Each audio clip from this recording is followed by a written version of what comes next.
Hello and a very warm welcome to the Homestead Oval just outside Miami, live here on Eurosport. This is Ben Edwards, joined by Jeremy Shaw, ready to bring you the Grand Prix of Miami presented by Toyota.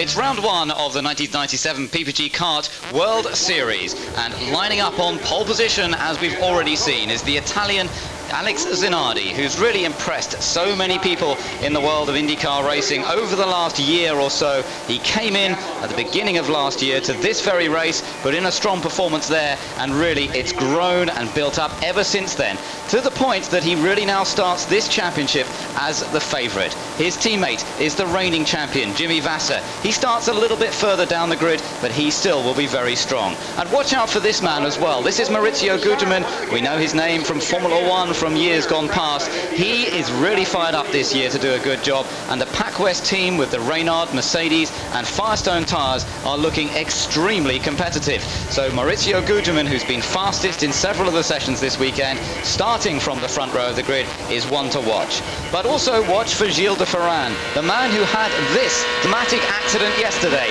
but who'll be starting from third place on the grid. Just take another look at this heavy impact against the wall. A dramatic moment indeed for the Brazilian, but thankfully with the strength of the Reynard chassis, Gilles de Ferran totally unhurt in that accident. He's out in the spare car, and the team are hoping for a good result.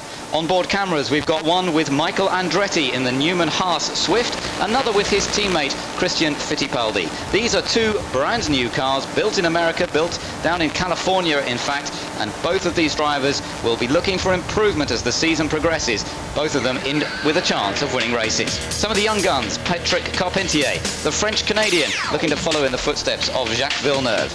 We've got Dario Franchitti from Scotland, who was fastest in the warm-up this morning. We've got Gualter Sales from Brazil, also doing a very competitive job. And young Richie Hearn, who started off his career in Europe in Formula Renault in France. We've also got Dennis Vitolo, who raced in the UK some years ago in Formula Ford 2000 and is now putting in a full season of the PPG Kart World Series. Looking down over the Homestead Metrodate complex, you can see there's actually a road circuit as well as the banked oval. And Jeremy, this complex really very new, of course, and a very important man there to oversee operations. The Grand Marshal is Emerson Fittipaldi. And a huge favourite here in Miami. He lives just up the coast a little bit there in Key Biscayne. He's been based here in the South Florida area since he came back to motor racing in the early 80s after retiring from Formula One. And he is just so popular in this part of the world. He was very much part of the people that put this track together with Ralph Sanchez, who is the brains behind the facility here. It's a wonderful track, and Emerson Fittipaldi was brought back into motor racing by Ralph Sanchez when he drove the sports car race in Miami, and he's just proud to be here this weekend, serving as a Grand Marshal. He'd much rather be in a race car, Ben, I know that though. Yes, of course, he suffered a very nasty accident last year at the Michigan Oval, slightly different to this one. It's a very high-speed oval track. Suffered the accident. Thankfully, he's fully recovered from that. But as yet, not really a firm decision as to whether he'll be racing or not. He hasn't officially retired, but on the other hand, he hasn't actually got a drive either. So we'll just have to wait and see, and we'll follow Emerson's future career with interest. Of course, he's done just about everything, certainly in single-seaters in the past, as a former Formula One champion and a former IndyCar champion as well. There's the scene in the pits, though, as the cars are all lined up in grid formation, but not actually on the track there. You can see that's the pit lane area, and that's going to be a very busy place as we go through this race.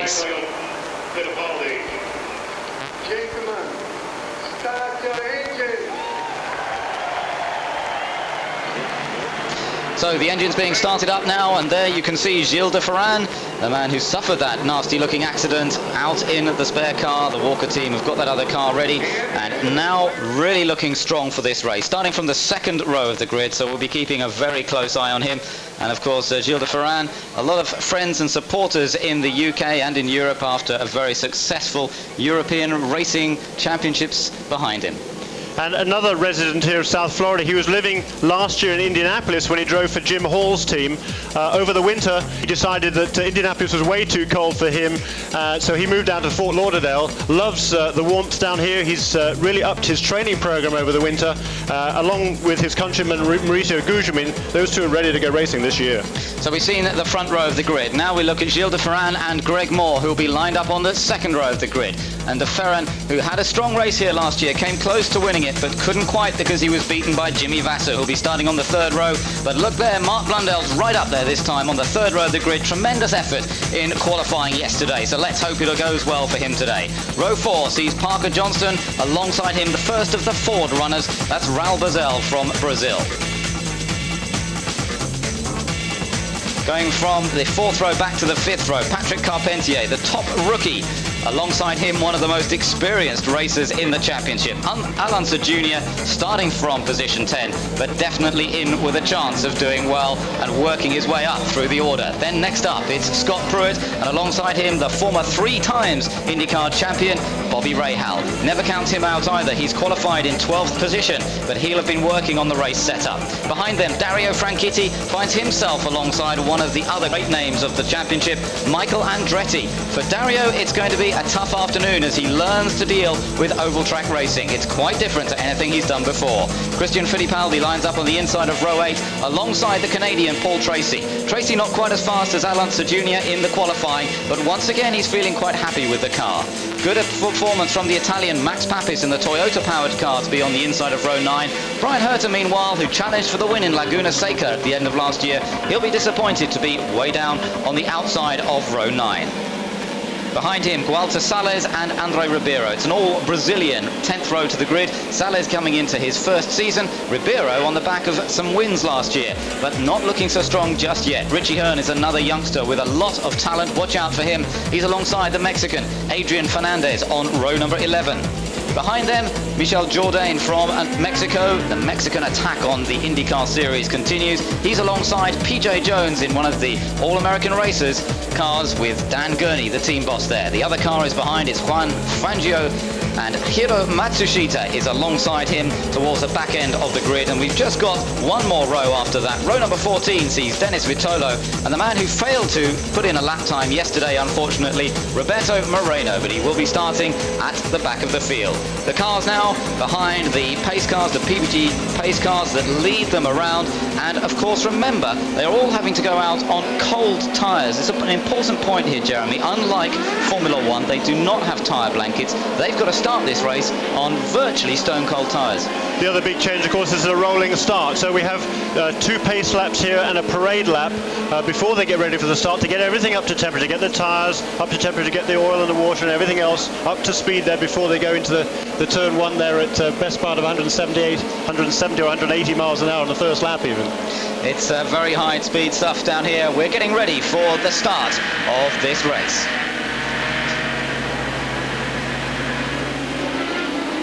So Alex Zanardi leads them around. We check out on the chassis. You can see there are 18 Reynards involved this year, only 6 Lolas, and that's a huge change. 2 Penske's and 2 Swift. Swift is the new chassis that's just come in.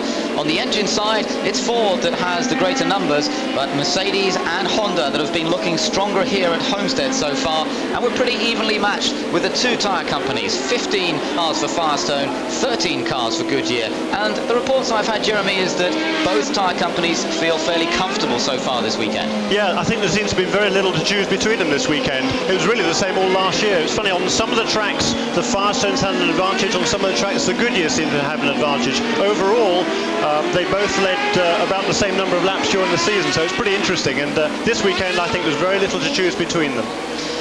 Just building round. It looks as though we've got 1 lap to go until we start to think about the start of this race. Alex Zanardi leads them round. Gujamin on the outside of the front row. Big change this year from last year. Last year it was also the first round of the championship here at the Homestead Motorsports Complex, but last year they were running in short speedway trim. The cars were running the large wings, which give a much greater amount of downforce. What they've done for this year is go to what they call the super speedway trim, smaller wings. They're trying to make the cars slow down more for the corners to make more passing for the fans. So we're getting ready for the start. So here we go. The race is about to get underway. They're coming out of turns 3 and 4, and the blast down to start this race. We've got 148 laps to go here at Homestead. Alex Zanardi versus Maurizio Gugelmin on the row of the grid. It's Gilles de Ferran and Greg Moore on the second row, and let's just watch to see who gets the best start.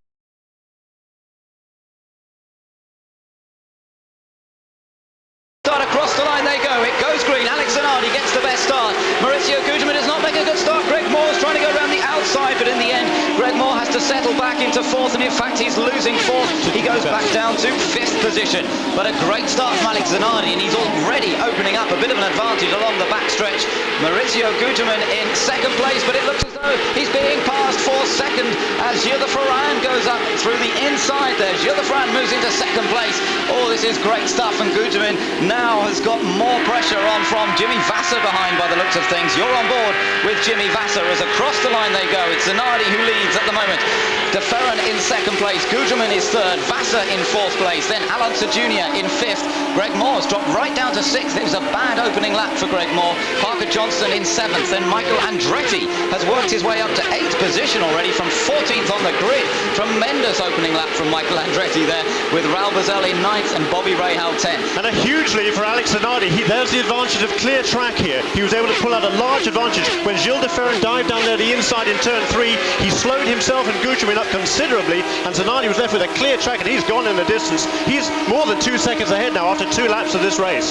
Certainly what's interesting though, Jeremy, is two of the not the young guns, the old guns, whatever we want to call them, the seasoned pros, Alonso Jr. and Michael Andretti. What tremendous starts they've made. Alonso has moved up from 10th place to 5th position, and Michael Andretti has moved up to 7th place from 14th on the grid. So that's a brilliant opening lap from those two guys, and it just shows you, doesn't it, the value of experience in this type of racing. Experience counts for everything on this sort of racetrack, particularly when they get into the traffic there. And it's the same at the start. Nobody wants to make a mistake at the start. Nobody wants to be the fool that makes a mistake at the start. So most of them, particularly the younger drivers, are taking it a little bit cautiously, and some of the veterans, they won't push themselves too hard, but they know exactly where to put their car in order to make a pass or two in the early stages and just give them a little bit less to do later on. But a great start from those two, as you say. But a very bad start, I have to say, for Mark Blundell. Mark is the one who's lost out the most. He's dropped down to 14th position. So an absolutely disastrous start. We really didn't see what happened there. Alex Zanardi continues to lead as we complete 4 laps here. Gilles de Ferran in second position, Maurizio Gugelmin in third, then Jimmy Vasser in fourth place, and Alonso Jr. in fifth position. But Zanardi really making the most of that clean air to open up quite an advantage. Gilles de Ferran in second place has just managed to get away a bit from Gugelmin, but you can see how most of the other cars have chosen their position, and the gap is fairly constant between them, because of course as soon as they get that little bit closer to the car in front, they lose some valuable downforce through the corners.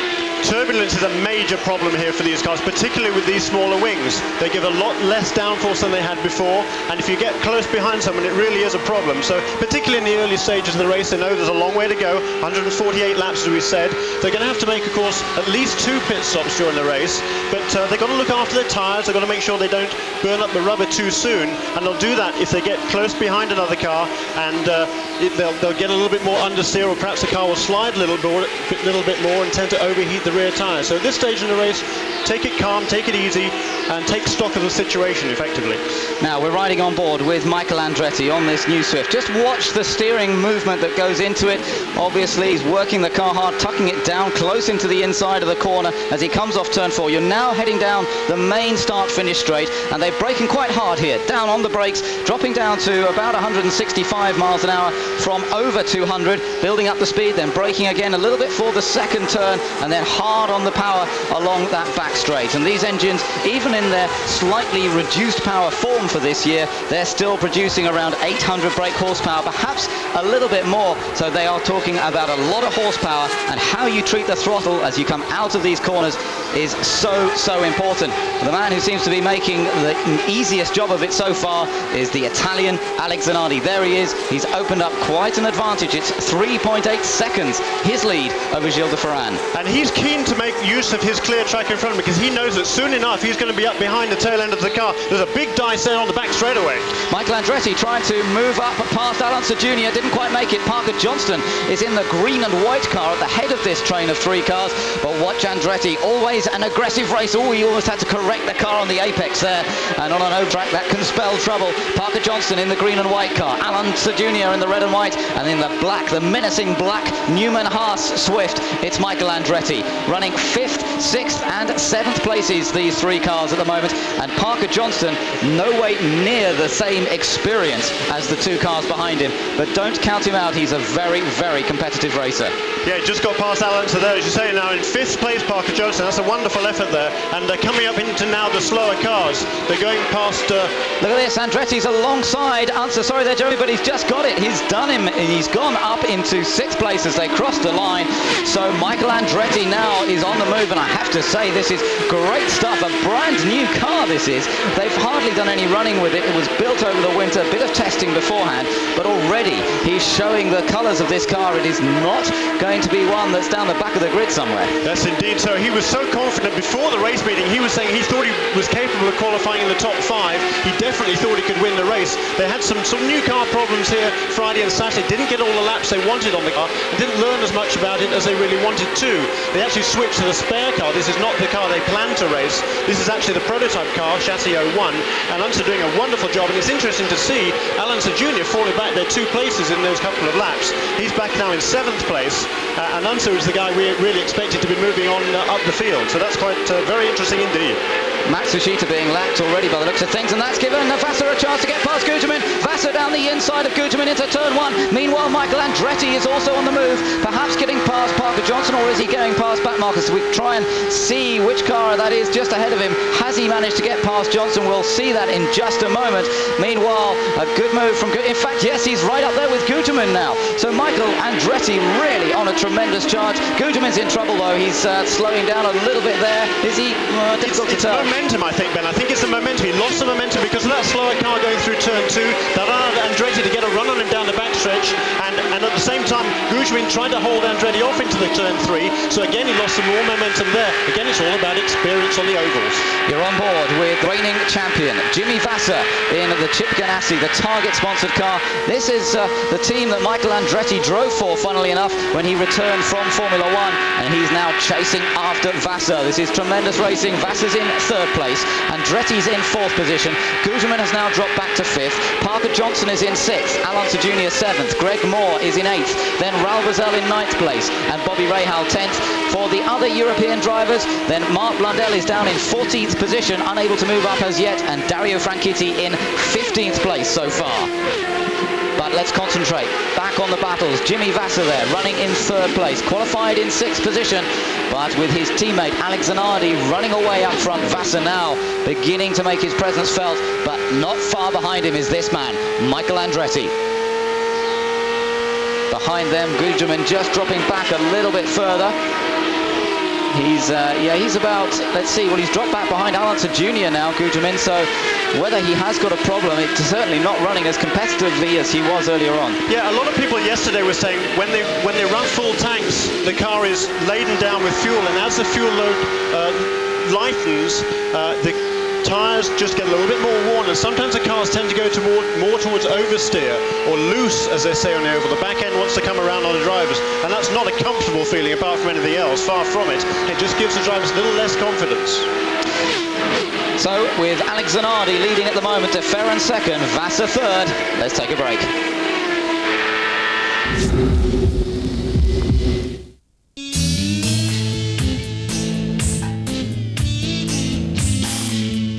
Now, from Valvoline, a complete range of high-performance car and engine care products. Their proven quality helps protect and preserve your car inside and out, front to back, top to bottom. So, to keep your car in top condition, use Valvoline car and engine care products. People who know, use Valvoline.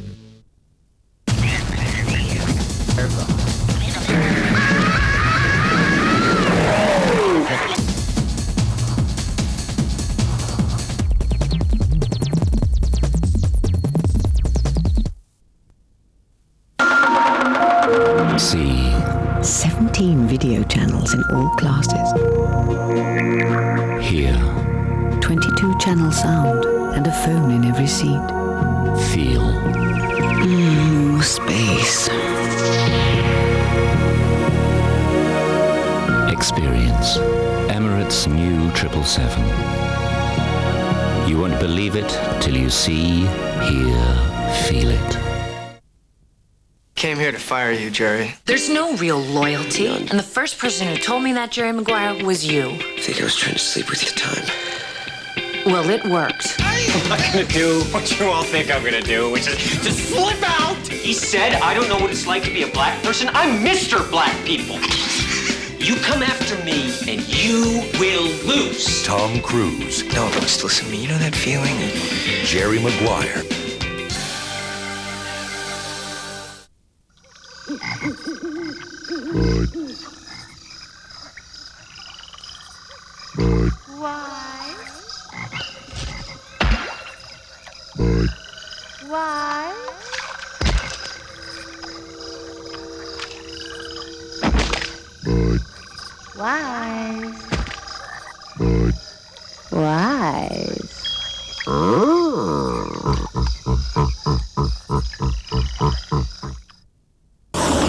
Europas größte Filmzeitschrift, jetzt ganz neu. Cinema. Mehr Seiten, mehr Stars, mehr Kino und mehr Service. 28 Videoaufkleber für die besten TV-Filme des Monats. Die neue Cinema für nur 5 Mark am Kiosk.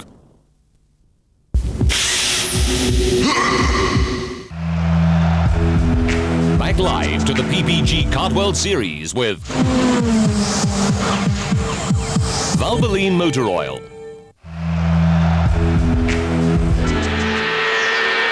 Welcome back to Homestead. There are 22 laps completed out of the 148 laps so far. Tremendous battle going on for third place between Jimmy Vasser and Michael Andretti. And Andretti just got it crossed up coming out of turn 4, got it a bit sideways, and that's dropped him some momentum. And in fact, you can see just a moment ago, Jeremy, he was right behind Andretti. And now, in fact, we've got some other cars right behind him. Junior just passing Parker Johnston. So Alonso Junior has moved back into 5th position as all of that happened, really, I think, because Michael Andretti just got a bit crossed up. He lost momentum. That may have helped Alonso Jr. in the background as well. Perhaps Parker Johnson had to lift a little bit. Whatever the reason, Unser's moved up now. Yeah, the slower car there of Adrian Fernandez he's been struggling all weekend with the handling of his Lola there, and I think he held up Michael a little bit. He had to get off the front in the middle of the turn, a little bit by surprise, I think, and there was a sort of concertina move behind him.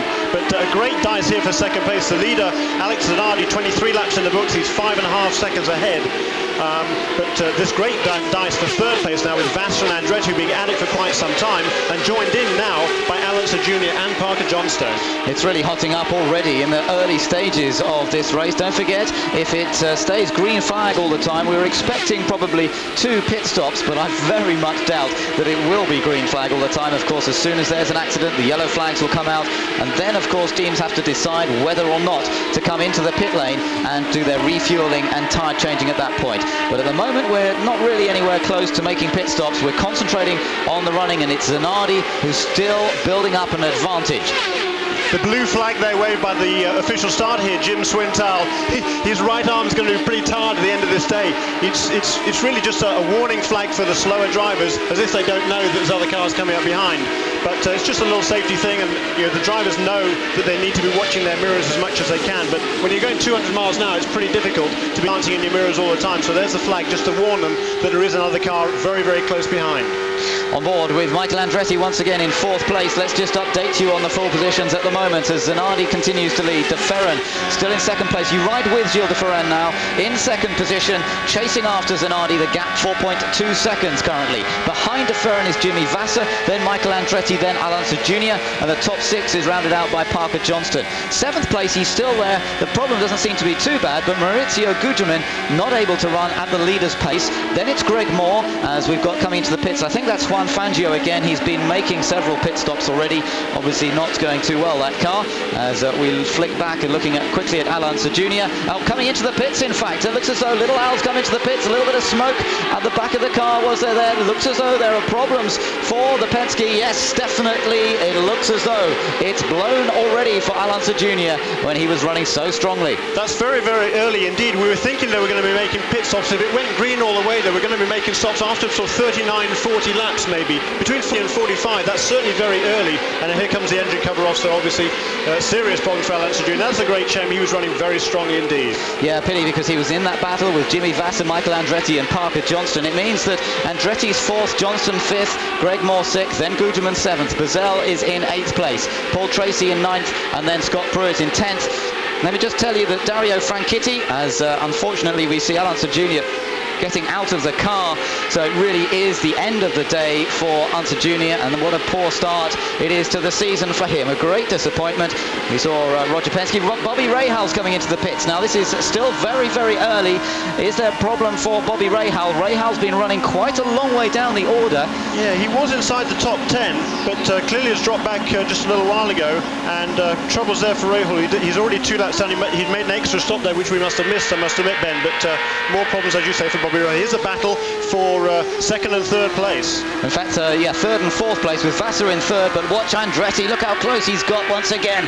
Wonderful pictures from the back of Jimmy Vassar's car, and don't forget you're now building up to over 200 miles an hour as you head down on board, and now back looking at the cars from the outside into the first corner as Andretti tries to get a little closer to Vassar to have that opportunity to dive down inside him into perhaps turn 3 and 4 coming up next.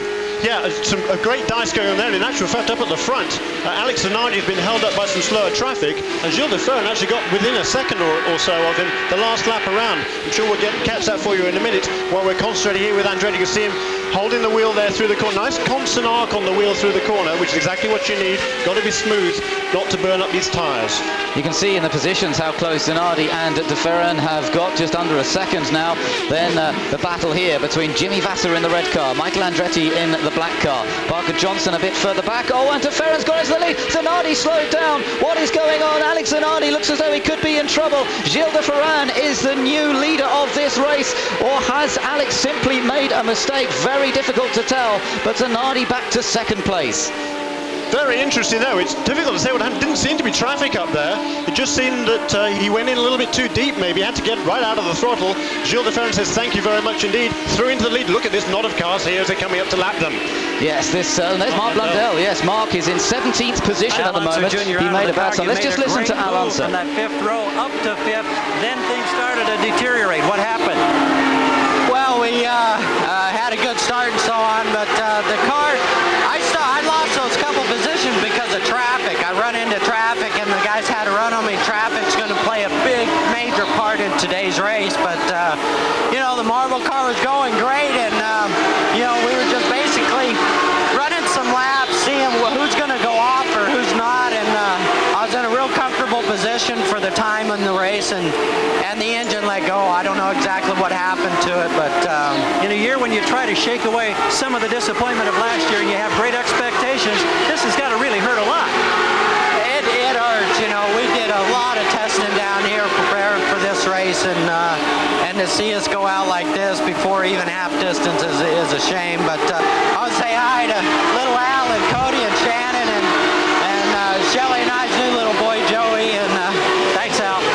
So Alonso Jr. sadly out of this race very early on. We're 34 laps into the event now. De Ferran is your new race leader. Zanardi still there. He's in second place, 1.5 seconds the gap between the two of them. So whether it was a problem in traffic, whether Zanardi has picked up a bit more, too much rubber on the tyres, that's always a possibility, and perhaps the performance of the car just going away a little bit. And of course that's all part of the fascination of oval track racing. It may look very easy. It may look as though they just only turn left, but every single lap there's something different to deal with. Perhaps it's a car ahead of you robbing the downforce from your car, so you have to slow down more going into the corners. Perhaps it's simply the tyres are getting more worn, the car is sliding around more. The driver is working all the time to try and get the car to work as well as possible.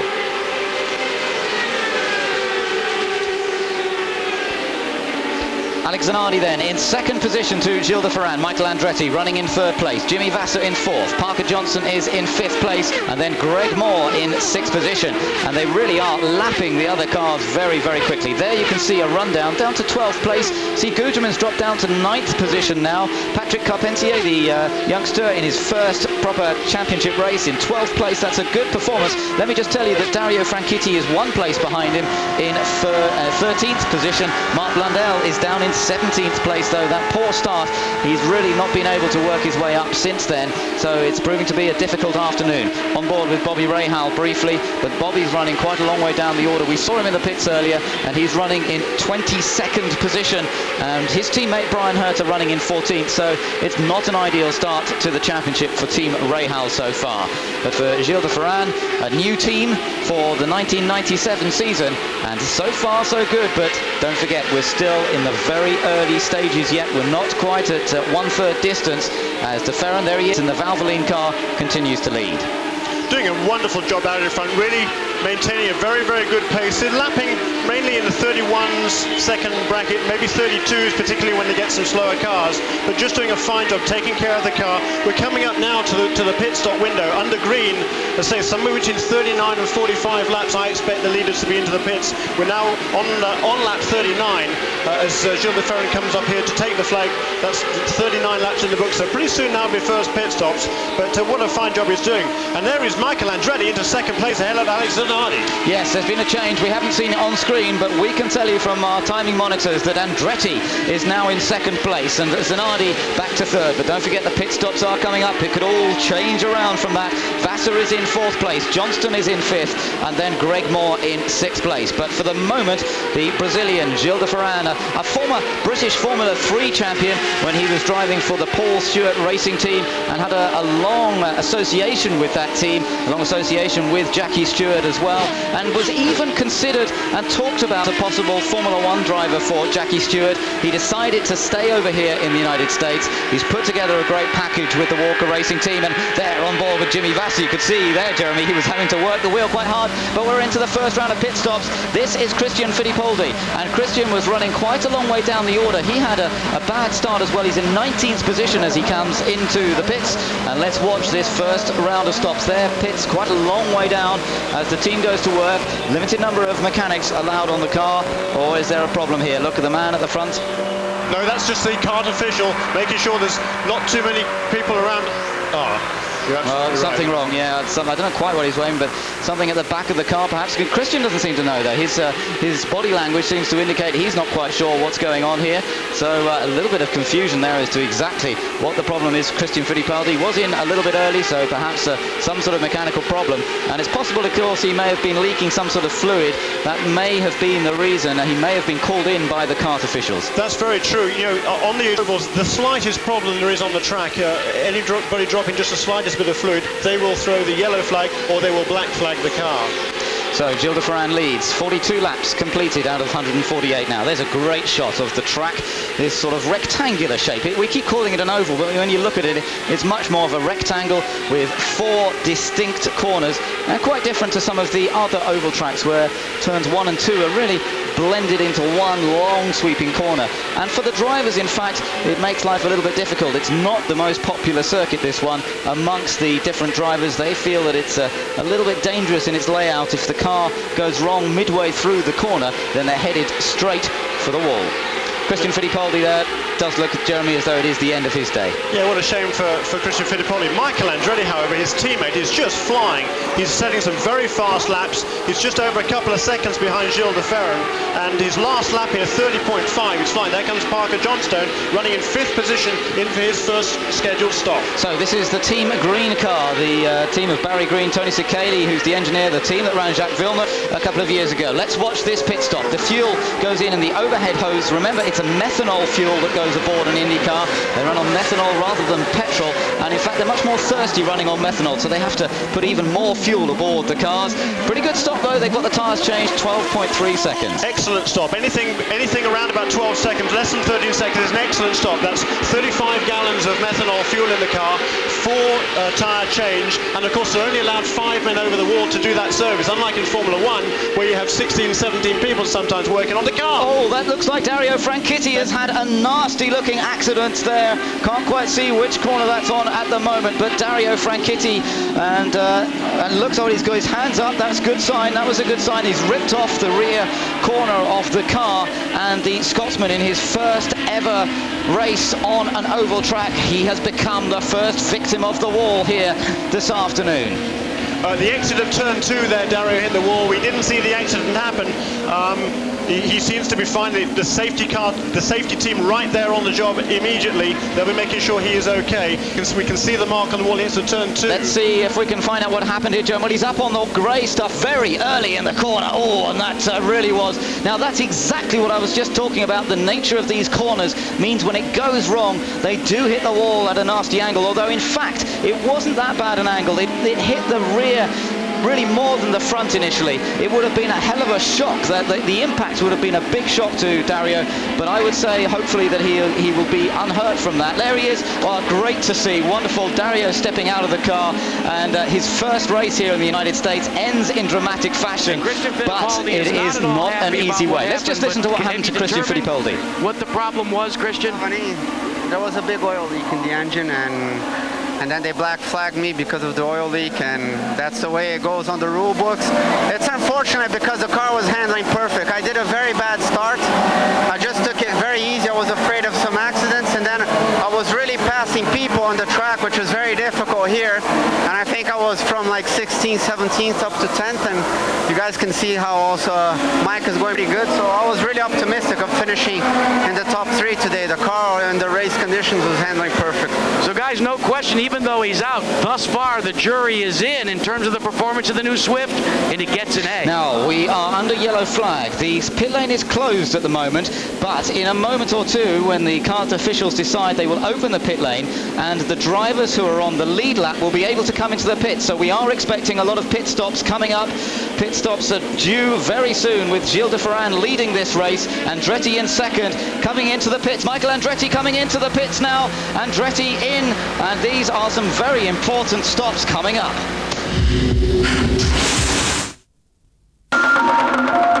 See 17 video channels in all classes.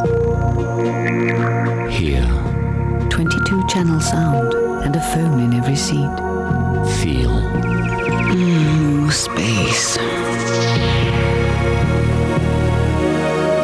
Experience Emirates new 777. You won't believe it till you see, hear, feel it.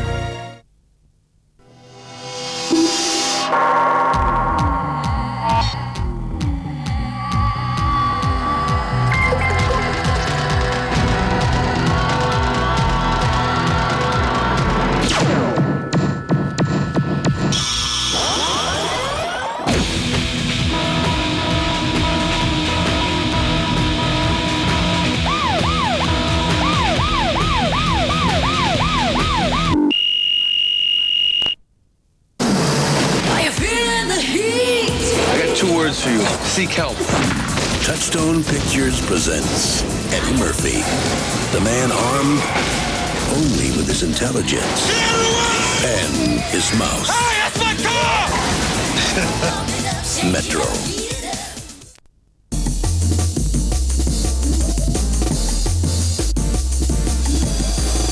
Hattrick Fußballmagazin ist anders. Jetzt kaufen. Back at Homestead, where the clear-up operation continues after Dario Franchitti's accident into the wall. Thankfully, we've seen Dario stepping away. He's unhurt, and cars into the pit lane, although it hasn't really changed the order very much. Let me tell you that as they've come back out, Gilles de Ferran still leading, so a clean stop for him. Michael Andretti in second place, Alex Zanardi in third. What has happened is that Paul Tracy's popped up to fourth because he has stayed out there. So that's quite interesting. Has he stayed out there, Jeremy, or did he stop? He did indeed make a pit stop. He made up a couple of places. He passed both Jimmy Vasser and Greg Moore there during those pit stops. A great stop there by the Penske crew, and that's enabled Tracy to come out in fourth place. He was running a very steady race. He was being doing a really nice job. He was languishing in the lower part of the top 10 for much of the first 30 or 40 laps, and then just the last few laps he passed Raoul Boisel and Mauricio Gugelmin. He'd actually got up there into 6th place when Parker Johnstone made his pit stop, so he just made another couple of places up there in the pits. Great stop by John Buzlov there and the Penske crew. So Paul Tracy the winner in that pit stops competition. Apart from that, there wasn't much change. Jimmy Vasser's still in 5th place. Mauricio Gugelmin comes out in 6th place. Greg Moore is 7th. Scott Pruitt 8th, Raoul Boisel in 9th, and then Patrick Carpentier in 10th position. And he is actually the last guy on the lead lap. Well, kind of. In fact, the next two drivers, I think, were Parker Johnstone and Richie Hearn. Parker Johnstone, of course, he was really unlucky with the timing of that yellow. He'd come in and made his pit stop, regular pit stop, under green flag conditions. He'd actually lost a lap. So when the track went yellow, Parker was a lap down. However, what has now happened is that when the leaders came into the pits, Parker Johnson was able to go past them on the track, and before they go green, Parker will now be waved around to the back of the pack to pick up the rear of the field before we go green again. So he would have actually made up that lap, so it didn't work out too badly. He's from where he was in 5th place, but he'll go back to the tail end of that group. He'll be back in 11th now, but at least he is back on the lead lap, so that's a good, bad luck and good luck, let's say, for Parker Johnstone. That's right, swings and roundabouts for him, but it's certainly put him out of that lead battle for the moment as de Ferran leads round. We've just gone over 3rd distance now. They've completed 51 laps. There are 97 laps still to go, and at the moment Gilles de Ferran looking good up front.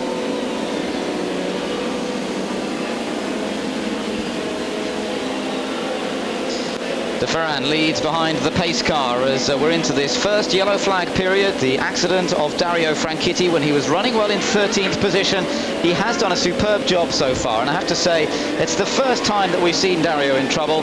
He did a great job in spring training here a couple of weeks ago. He's done a superb job over the weekend so far. Such a difficult discipline to get used to, and well, it got away from him with about a third of the race run. But so far, Jeremy, you have to say he's done a good job. Fantastic job, I would say. And he did an awfully good job there of making sure the car hit as square as he possibly could. He made sure that the wheels were as flush with the wall as he could when he actually hit it. He knew there was no escape, but what you can do in that situation is minimize the damage in effect. In Formula 3000, everything came up to my mind in that particular moment, but the fact that this guy would have been my teammate in 5 years' time. I had a great time, but I remember that he was one of the fast guys. Jimmy Vasser and Alex Zanardi, two men as different as their birthplaces, Canoga Park, California, and Bologna, Italy, but as distinct as their paths to the top have been. They share the influence of loving fathers.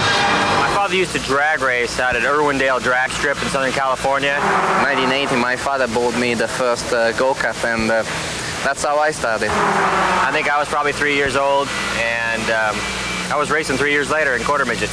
He's always been my first fan, my first supporter, my first mechanic when I was driving go-kart. And if I'm here today, it's also actually, especially because of what he did for me. I didn't have a choice. My dad was such a motorhead and so much into racing that it's all I've done and known. He understood that that's my own life, and I got the right to play with it as I wanted. And he became, as I said, my main supporter. While Zanardi followed the traditional European pattern, karting, Formula. So just looking here at Alex Zanardi and his career, the sort of way that he's followed, and Jimmy Vasser as well, his teammate of course as well, who's come up through a little bit more traditional American style of motorsport, but including Formula Ford amongst those different disciplines as the former champion of the Formula Ford series over here. But they do make a very strong driver pairing. Back to the live action here now at Homestead as we're 53 laps into the race. The yellow flag period still continuing at the moment. You can see the track workers now just cleaning up the circuit. There was a line of oil laid down, and that of course makes life very, very difficult. They've put cement dust down. That was as a result of Franchitti's car hitting the wall, splitting the oil lines underneath the engine, etc. And of course they've got to try and get that cleaned up as much as possible before we go green flag racing again. All the drivers get a little bit of a breather, have to think about the next part of the race. And of course they've had the opportunity through making those pit stops to perhaps change the handling of the car a little bit. Various ways they can do that. There are little adjustments on the front wings. We often see the mechanics leaping into the front and just putting a couple of turns on the front wing. That changes the aerodynamic balance. Also the tyres that they're actually put onto the car. They may have chosen a specific set or different tyre pressures or slightly different sized tyres to put onto the car to change the handling. Jeremy, earlier on we spoke to Max Papis about this phenomenon of tyre stagger, and that's something we're not used to in European racing. It basically means that, if I get it right, that the right rear tyre is actually a bit bigger than the left rear tyre.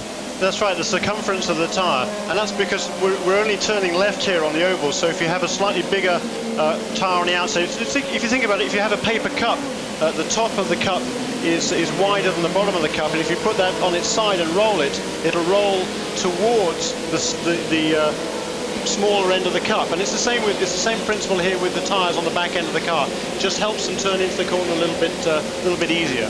so they can change the stagger between the two rear tyres, and that will affect the handling, so that's something they can choose. And of course the discussions will have been going on in the first part of the race with the crew members to try and decide exactly what changes they would make to the car on that first pit stop.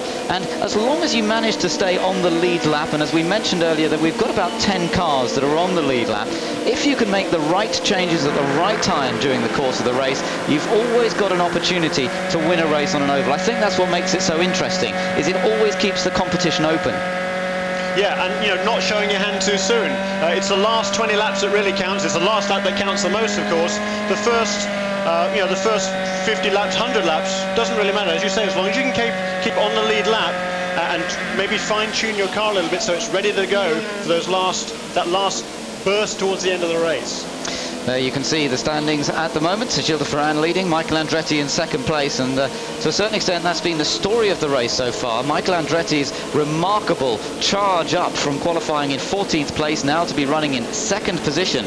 A remarkable performance from him, and he's passed Alex Zanardi. But what I want to see now is whether Zanardi has been able to make those little changes that we were just discussing there, that he'll be now able to re-challenge for that second place and perhaps even for the lead with de Ferran. That's right, because certainly the early part of the race when he was out there on his own, he was able to run very, very strong. As soon as he got passed by Gilles de Ferran, he was struggling a little bit more. And certainly towards the end of that first stint, no question, he was losing ground to the leading pair there, because Andretti got past him as well and was able to pull away from Alex Zanardi. So what's interesting to me at the end of that first stint is that de Ferran's car seemed very, very consistent all the way through. Michael Andretti's just got better and better and better, and Alex Zanardi's didn't. So we're sure we made a couple of changes to that car and see what he can do now in the middle section of the race. That could be a tyre story as well, because the two lead cars are on Goodyear tyres, Zanardi's on Firestones. So that would seem to indicate that the Goodyears are standing up better as we go through the stint than the Firestone tyre. Very interesting too, and as you say that, because if we look at the qualifying lineup, of the first 8 cars, seven of them were actually on Firestones, which was very interesting indeed.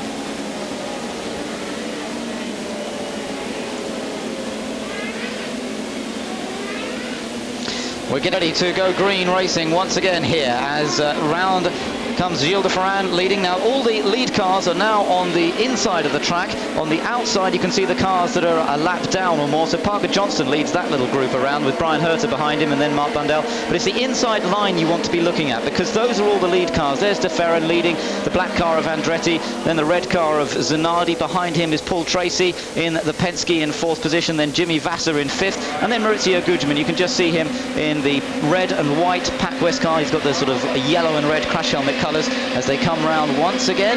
And I wonder if we're going to get a signal yet that they're going to get this race underway. Not just yet by the looks of it. No, cross flags there, which means they have to take up their positions. I thought Parker Johnston was going to be able to go around the pace car and take up his position at the back of the pack, but for some reason he's not doing that. When they put out the cross flags there, it means to get in position for the restart. That's a 2x2 start, and as you say, the faster cars on the inside. But this was a new thing that was introduced last year, because in the past everybody basically lined up together. You had a lot of back markers in between the leaders, didn't you? Yeah, and you often didn't have the leader at the front of the pack. And one of the things now, they want to make it more understandable for the people in the grandstands and for us too. Absolutely. The leader is at the front of the pack. Yeah, so let's see. There we are again. The cars on the inside there, they're the leading pack. The cars on the outside are cars that are a lap down or more. So when the race gets underway again, watch the inside line of cars to see the battle for the leading positions. De Ferran versus Andretti versus Zanardi. And don't forget that Paul Tracy, the winner really of the pit stop competition that we saw just now, he's lying in 4th place as we go on board. That looks like with Scott Pruitt, he's down, or it could be Raul Bozelli's teammate. They're running 8th and 9th. 1 lap to go, so we're going to go green at the end of this lap, and so the adrenaline builds up once again, and we're about to get this race underway. 58 laps are completed, there are 90 laps still to go, and can Gilles de Ferran hold on to this lead that he's established in the early part of the race? Of course they're all closed up to each other now. The race will really and truly be on now. Up towards the back straight now as the pace car just continues to lead them round.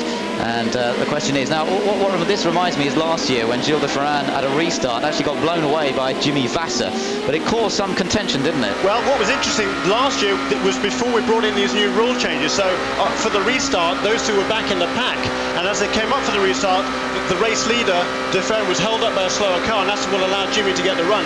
That's one of the reasons they changed the rules. Now the leader should be able to get a clear run coming off the corner. So here we go. Their foot are hard down on the gas as they come out of turn 4. The restart gets underway. Gilles de Ferran, Michael Andretti and Alex Zanardi, the first three. Zanardi's got a good start. Zanardi now having a little look down the inside, but deciding against it into turn 1. So the order remains the same amongst the top 3, with de Ferran already opening up a little advantage. Michael Andretti got caught napping a little bit. It looked to me as though Gilles went to go, then just backed off a little bit, and then went again. Classic stuff. That's all part of the strategy, all part of clever thinking on the part of the driver. De Ferran was able to thus open up a gap over Michael Andretti.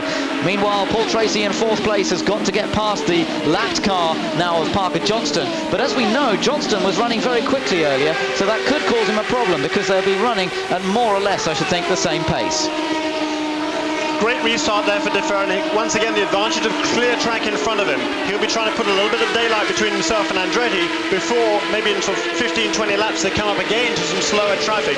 We've got 10 cars on the lead lap there, with Patrick Carpentier still holding up that the last of the guys on the lead lap. Parker Johnson, the first of those, a lap down, followed by Brian Herter, and all the way down to 20th place, so just 1 lap down. So there's a lot of racing here to go this afternoon. There is indeed, as Gilles de Ferran continues to lead and just now really stabilising the gap between himself and Michael Andretti. Now you're watching the Canadian, Paul Tracy, the very aggressive racer that he is, Paul Tracy. He's been through a few changes over the last few years. Very much a Penske man. It was Roger Penske who gave him the opportunity in this form of racing to really make a name for himself. He started out as the test driver for the team and then was gradually incorporated into the team. And don't forget, a few years ago, 94, the dream team when we had Alonso Jr., Emerson Fittipaldi and Paul Tracy all driving for Penske, and they basically dominated that season of racing. A remarkable performance by the whole team. Since then, they haven't seen that same level of dominance, and we're still to perhaps see the best of Paul Tracy. We still need to see him string together a consistent set of results over the course of a championship. There's no doubt on his day that he can be a very, very tough driver to beat. Lying in that 4th position at the moment, and not far away from the back of Alex Zanardi's car now. And Tracy may just decide to see how the car feels, what's going on. Parker Johnson is in fact still separating him from Zanardi. There is Tracy, the green and white car of Johnston, a lap down just ahead. But Tracy looking very, very promising indeed as we go through this race.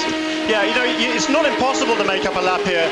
Certainly last year, Greg Moore managed to do that. He fell a lap off when he was penalised for overtaking the pace car, in fact, which was a little bit of a quirky sort of a thing, but he was a lap down and he made up that lap. He passed Jimmy Vasser under green flag conditions and ran away from him the last half of the race. It was a tremendous performance. So, you know, even these guys like Parker Johnson, they're not out of it yet. There's a lot of strategy can be played out yet this afternoon.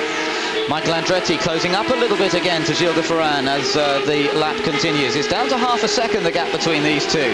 And now Michael Andretti begins to just ease a little bit closer to the back of Gilles de Ferran's car. You're watching there Maurizio Gugelmin in 6th place. Scott Pruitt is lying 7th. Greg Moore is 8th. Carpentier 9th. Raoul Boesel in 10th place. Mark Blundell, by the way, he's down in 13th position at the moment. He's 2 laps down on the race leader. Well, in fact, no, 1 lap down. 1 lap down at the moment on the race leader. But obviously a difficult afternoon for him. But he's still there, and if he can keep in there, there's bound to be more incidents as we go through the race, and he may well be able to pick off some of the other runners in that top part. Now let's just have a look. This was Gugelmin going past Jimmy Vasser by the looks of it. Vasser actually locking the brakes, and there for a change you actually see how hard they're braking on this track. It's not a case of going flat out all the way around. They really do get on the anchors, and there you could see when Vasser got it a bit wrong, he had to get on the anchors a bit too hard and locked it all up. Yeah, that's not a good move. That'll flat spot these tyres very quickly indeed. You do not want to abuse these tyres. Jimmy Vasser certainly did that there, so it's going to be interesting to see now how he copes with that scenario over the next few laps. He's certainly lost a lot of ground. You can almost begin to see a little bit more shake on the steering wheel, perhaps. That's how he will feel it. That's what flat spotting a tyre means. It means the tyre is not totally round. You get a real bumpy feeling, as if you're wheels are out of balance, and he'll be feeling that now through the steering column. A lot of vibration in the car, and when you're doing speeds over 200 miles an hour, that sort of vibration can become a real problem. It also puts strain on other parts of the car as well as the driver. So Vasser now in 6th position, but that means that for the rest of this stint on these tyres, he could be in a little bit of trouble. Yeah, that's going to be hard work indeed for him. You can see, as you say there, the shake on the whip. And we can actually hear him lifting off, coming off the 4th corner there. He's certainly dropping back quite considerably from Mauricio Gugelmin. He's now 5.5 seconds behind him. That's in only 4 laps, so losing a second a lap.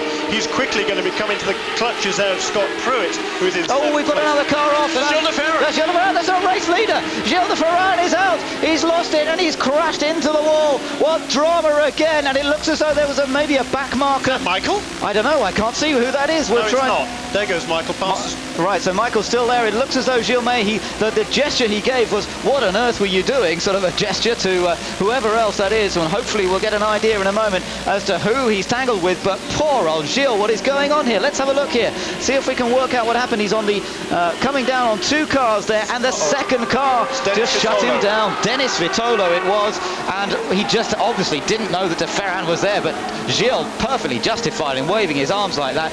What on earth? Gilles de Ferran trying to go through on the inside. Vitolo, well, he was already turning into the corner. He hadn't realised somebody else was there. He'd let one car go through, and he didn't know that de Ferran was there, turned in, and he's taken them both out. There is Dennis Vitolo's car, and well, what a disappointing way to end the race for de Ferran, and what an amazing weekend it's been to him. That's 2 big accidents into the wall now. Yeah, that's a great shame. You know, very much a journeyman driver, I'm afraid, Dennis Vitolo. Incidentally, a former teammate of Mauricio Gugelmin for Dennis Russian's team in Formula Ford 2000 back in the middle 80s. But Dennis, you know, that's his first race in quite a while, and he's dicing there with one of the Toyota cars. That was actually Max Papis. But you know, he's 6 laps down. He should have been paying a lot more attention than that.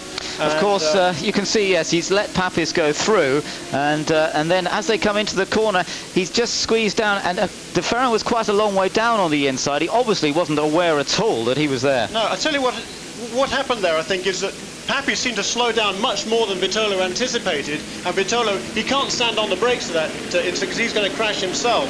So he was rather put into that situation, I feel, by Max Papis, and he had to turn to jink to the inside. He's not going to jink to the outside, then he's going to crash. He has to try and jink to the inside and keep control of the car, and unfortunately, de Ferran was already there. Well, disaster for Derek Walker. What a shame. I mean, Gilles been doing so well here this afternoon. Everything was going his way. What it means now is that Michael Andretti, believe it or not, is the leader of this race from 14th place on the grid. So there you go. That's how important the qualifying is, because he now leads this race. Zanardi is 2nd. Paul Tracy is 3rd. We're under yellow flags, of course. It's the 2nd yellow flag period of the day. Mauricio Gugelmin is lying 4th. Jimmy Vasser is 5th, as we just joined Vasser in that 5th place, and we'll take the opportunity to take a break from the race here at Homestead.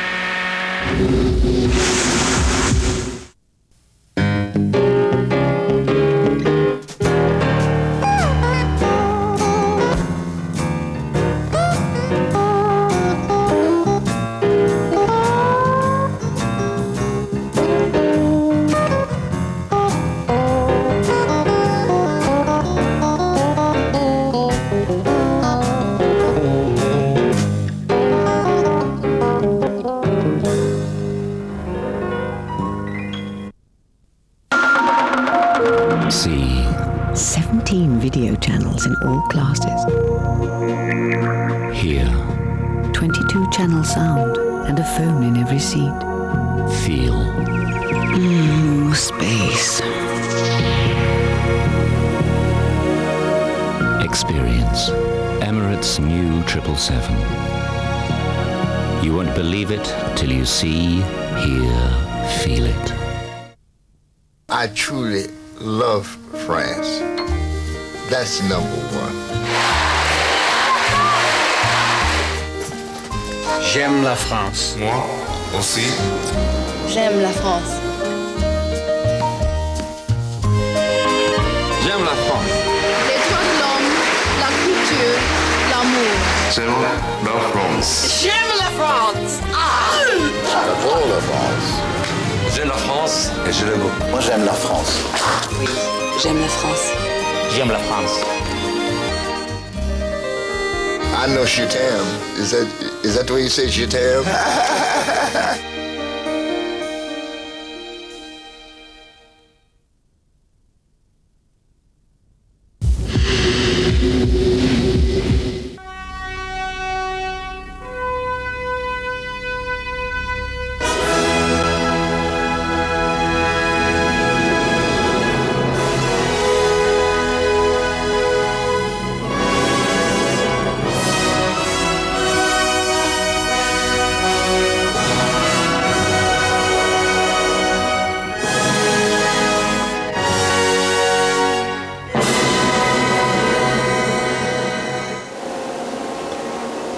Back at Homestead here on Eurosport, and there was the car of Gilles de France being craned away. There's the car of Svitolo. That's come back into the pits. I don't know whether they think that they can get that running once again.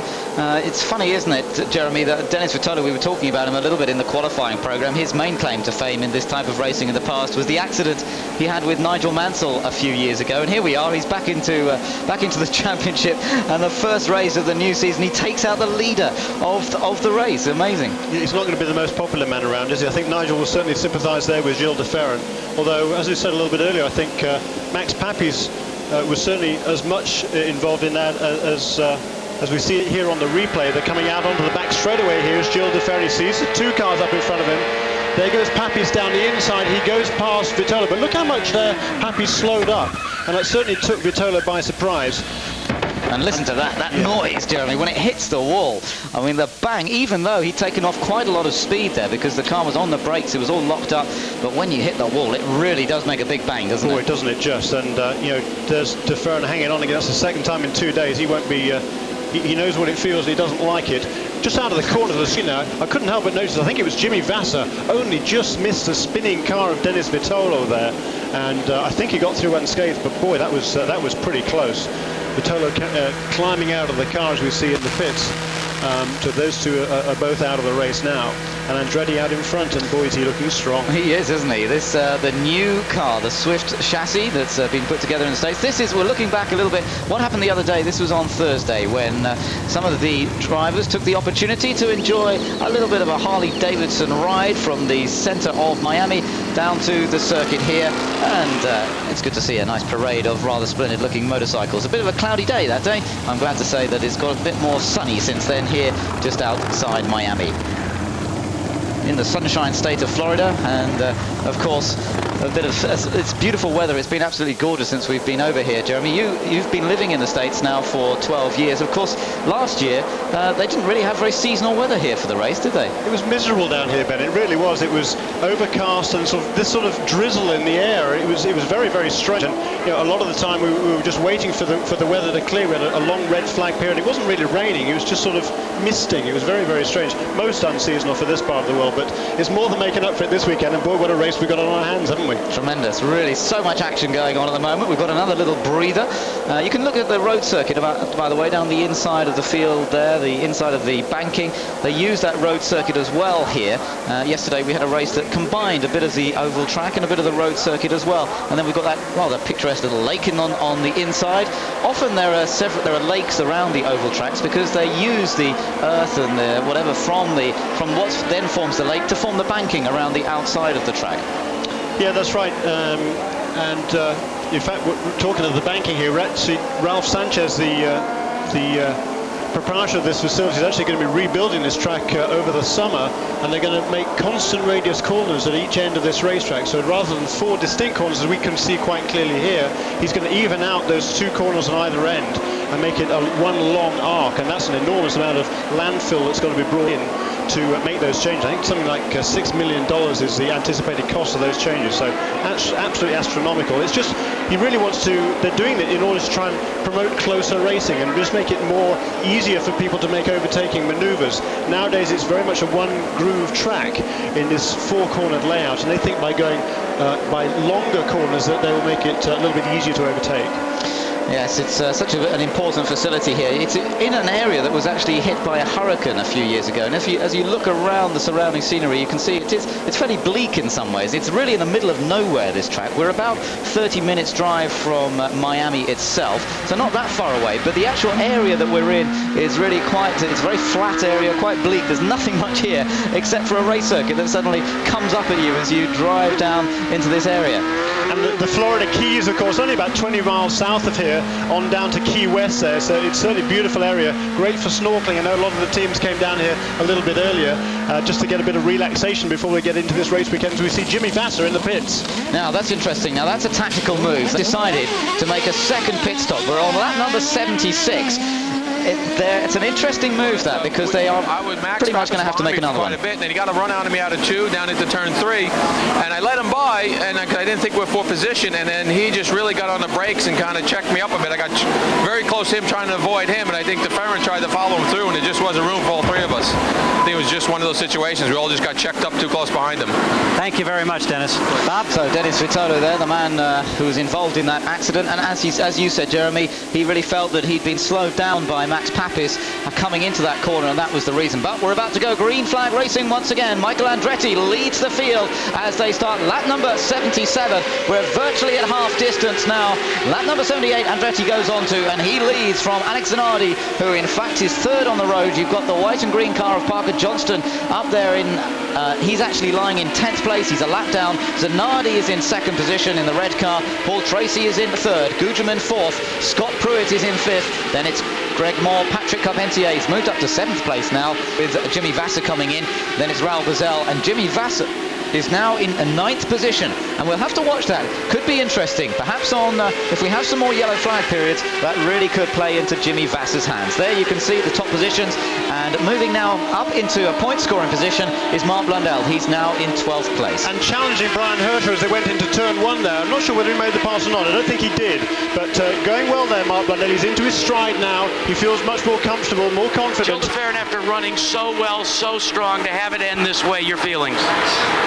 It's so tragic, it's almost funny. I mean, it's a real shame. I mean, I've been happy with the car ever since Friday morning practice started. The car was running really well. I was running at my own pace, and you know, when the restart happened, I was pacing myself quite well in front of Andretti, and then we came to lap some back markers. I was beside the guy going into turn 3, and I can only think he never saw me, because I was beside him and he just turned in, hit the side of my car, and I couldn't control it, and I spun off and hit the wall. Well, guys, one of the things about kart racing is the fact that Brazilians speak to Brazilian television live. So now, instead of answering in English, Gil de Ferran answers in Portuguese. So Gil de Ferran obviously very disappointed after that accident that's seen him go out of the lead of this race. And, well, he's just going to have to fight back in round 2 of the championship in Surfers Paradise. But a disappointing way to start the season. You're riding on board with Scott Pruitt at the moment, and Scott Pruitt's running well. You can see there he's in 5th position now.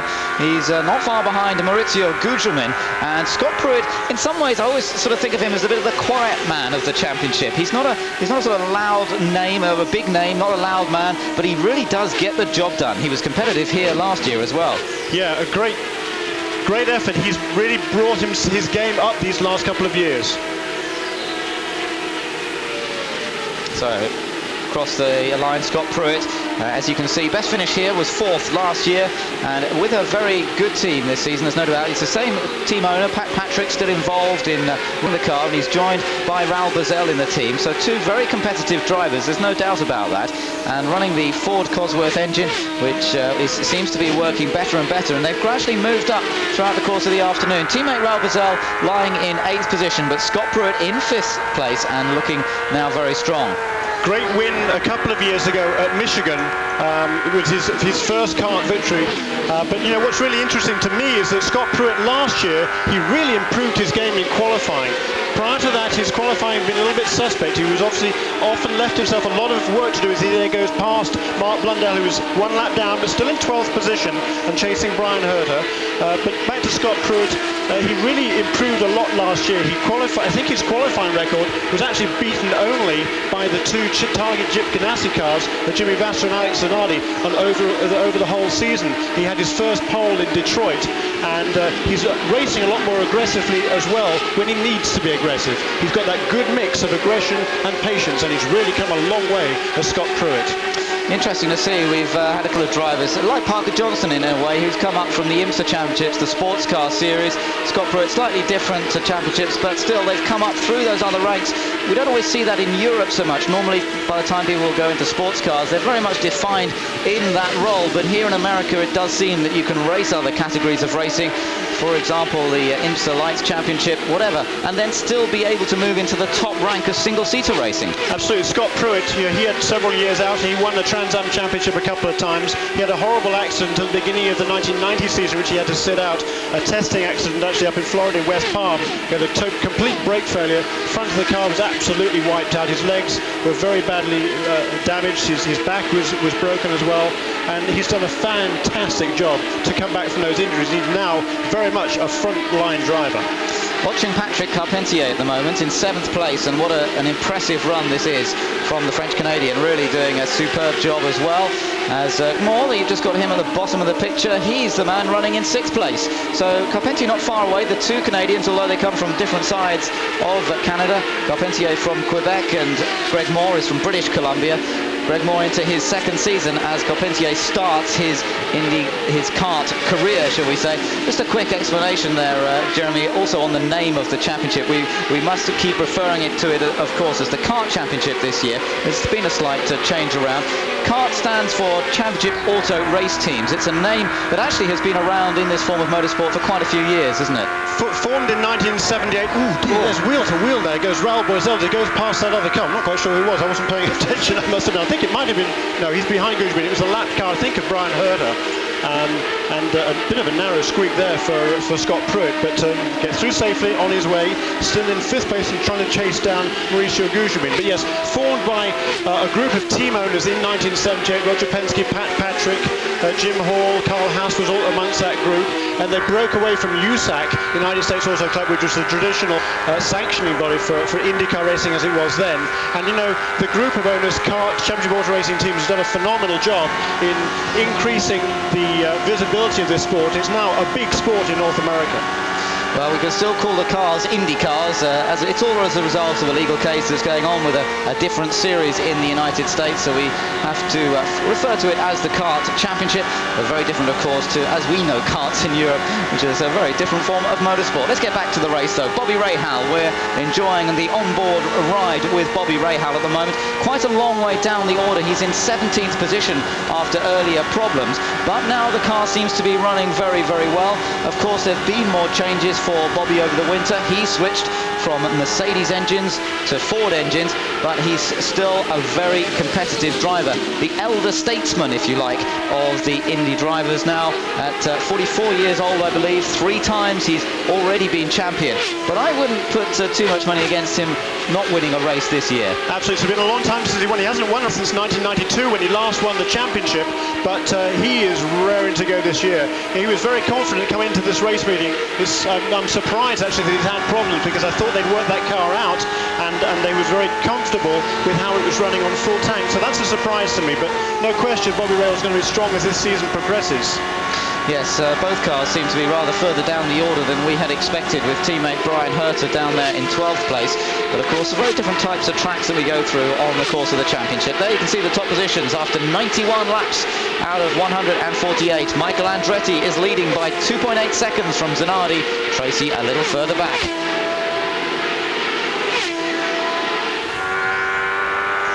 On board with Scott Pruitt, still running in 5th position. And the race for the moment has just settled down a little bit. We've got fairly consistent gaps up at the top end of the places, with Andretti leading still by just as I say, 3.4 seconds. He's opened it up a little bit. Tracy third, then Pruitt that little bit further back. So at the moment, Jeremy, no really close battles going on. That's true. The best battle, I think, is back for 6th, 7th and 8th places there with the two Canadians, Moore and Carpentier, and also with them there is Raoul Boisel. So that's a good little dice for 6th, 7th and 8th. But up at the front there, Michael Andretti running very consistent laps. A couple of laps ago, he had to lap a couple of slower cars. That cost him a little bit of ground, but that car is really running nicely. That's Swift.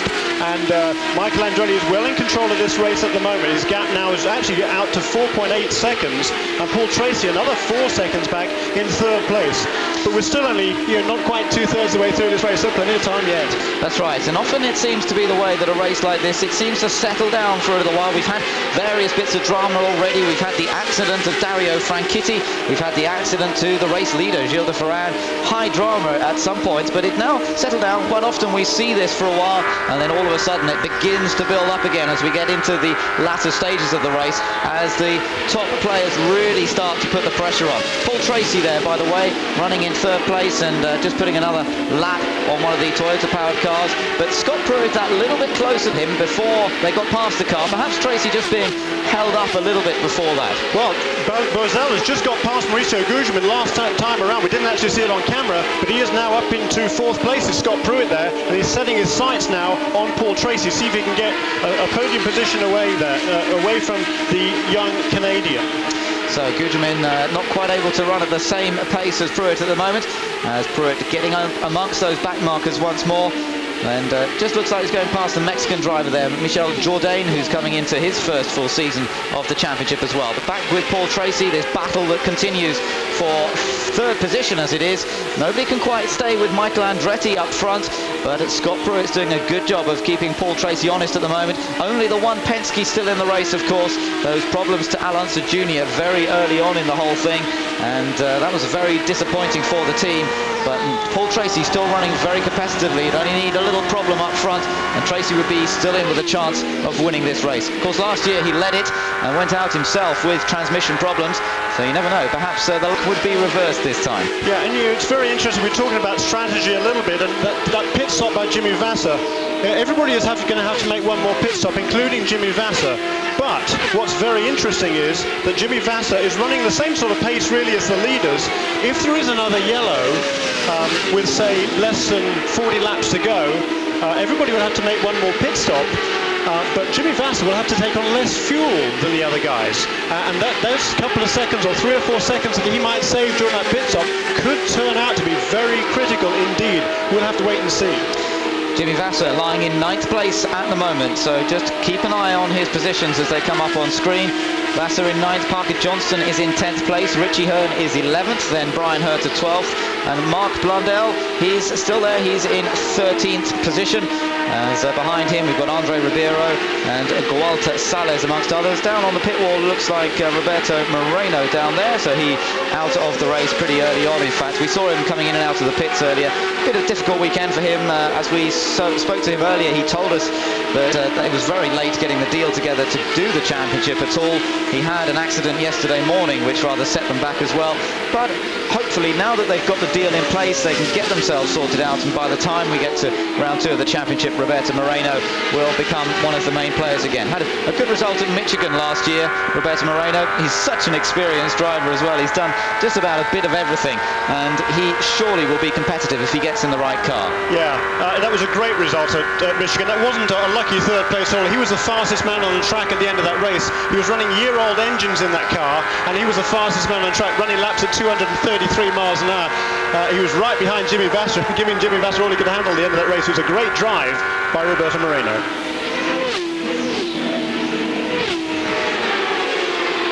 Michael Andretti leads here after 101 laps. We've got 47 laps to go, and it's still the Newman-Haas Swift driver, Andretti, who has a 4-second lead over Alex Zanardi in 2nd place. Zanardi, who took pole position by just 25 thousandths of a second yesterday, but not quite able to maintain the lead pace so far. Then it's these two cars. Paul Tracy lying in 3rd place, Scott Pruitt behind him in 4th, and this gap has just been seesawing a little bit over the last few laps.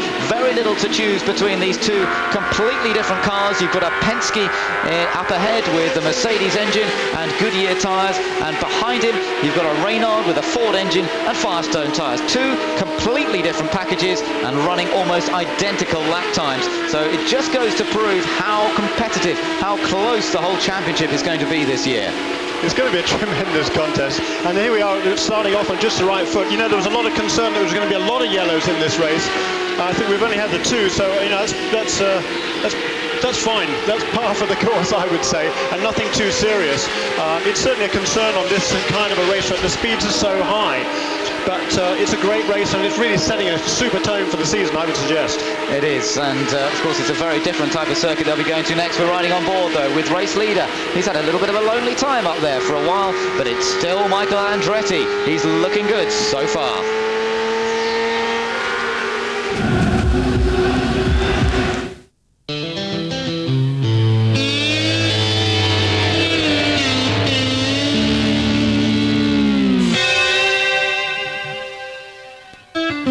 Top mechanics around the world depend on Valvoline to keep their engines, the heart of every car, in top condition.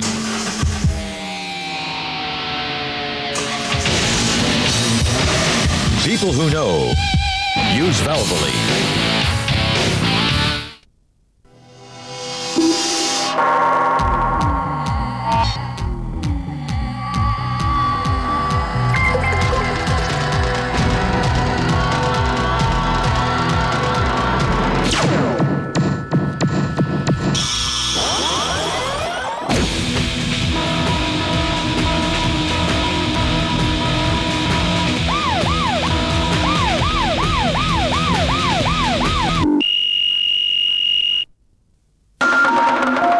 See 17 video channels in all classes. Hear. 22 channel sound and a phone in every seat. Feel. More space.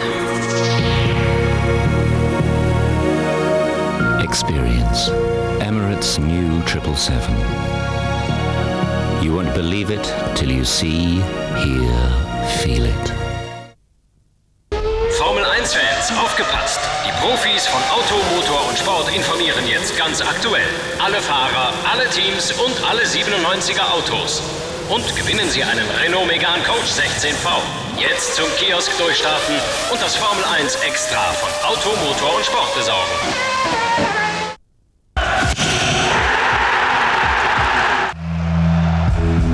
Back live to the PPG Kart World Series with Husqvarna, Forest and Garden Products.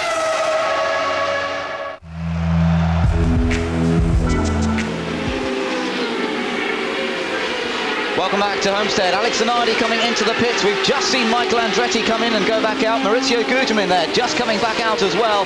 Alex Zanardi now stopping. Paul Tracy is the leader at the moment as the pit stops, the second round of pit stops. This should be the last pit stop for these guys. Goes underway. The Chip Ganassi team goes to work with Alex Zanardi. Now they've got to get this car working well so that he can finish off the race. There's a problem on the right rear. Oh, it's taking. There's still a problem on the right rear. I don't believe it. Alex Zanardi is not having a good day at all. The clock is ticking away, ticking away. He's dropping further and further down the top 10. It's disaster for Alex Zanardi as he comes out finally after a long pit stop, and we'll have to see at the end of the next lap exactly how far down he is. That looks like Max Papis in trouble, and that's going to bring out a full course yellow. Now I wonder who hasn't yet stopped. Paul Tracy hasn't yet stopped. He may be able to take big advantage here if there's a full course yellow. That car stopped on the pit lane exit by the look of it. Now whether they will go full course yellow or not, we'll have to wait and see. Keeping an eye out on the start line here at the moment. It doesn't look as though we've got a yellow flag yet, so perhaps they'll be able to hold off with the car down there and not actually put out the yellow flag at all. So Tracy is our race leader. Now here is Papis trying to get somebody to come along and give him some assistance as we see Tracy just coming around in a moment to complete another lap. No, it has gone full course yellow. Well, they're not surprising really, I suppose. No, that's a pretty inconsiderate place for Max Papis to stop. That's pretty unnecessary. If his car is out of fuel, which is potentially the problem or some other kind of a problem. He really should have pulled that car out of the way, which he can easily do on this racetrack. What he's trying to do though is keep himself in the race, and hopefully they'll tow him back for the pits. He'll be able to put some fuel in, he'll carry on, but that's pretty poor sportsmanship, I think, from Max Papis, and that's cost a lot of people a chance to win this race. Great strategy though by the Penske crew. As soon as they saw what the problem was, they'll bet the radio to Paul Tracy, turn the fuel mixture right down, lead it out, go as long as you can. We think we're going to go yellow, and then we're going to be in great shape. At the moment, there's only 3 cars on the lead lap, and that is car number 3, Paul Tracy, Greg Moore, and Jimmy Vasser. Jimmy Vasser, yes, the man who put in an extra stop. This could be to his advantage as well. But as you say, Jeremy, because of the way this has been called with the yellow flag coming right in the middle of the pit stops, this is absolutely crucial, and it's looking good for Paul Tracy and Greg Moore at the moment. Neither of them having stopped yet. When the pit lane opens under the yellow flag, they'll be able to make their stops, and they will then be able to come back out in front. Well, it's an interesting scenario. Poor old Alex Zanardi lost out a lot. He's rejoined in 7th position as a result of that very, very slow stop. Yeah, he's actually kind of fortunate, really, because with the yellow coming out there, he was lucky not to lose more time than that. Just looking at the sign, now this means the pit lane is open for the cars on the lead lap. This big sort of plus sign, that's shown down at the end of the backstretch, and that means that they are now allowed into the pit lane. Yeah, what they do, they wait till the pack is up behind the pace car, so everybody is together, everybody gets the same opportunity to make a pit stop. The reason they kept it out as long as they could, and I'm sure that will cause some consternation for some of these guys. They must be running very, very low on fuel, but the reason they kept the no pit sign out there was because Max Papis was parked smack in the middle of the pit road entry lane there, so that's why they had to wait before making that pit stop.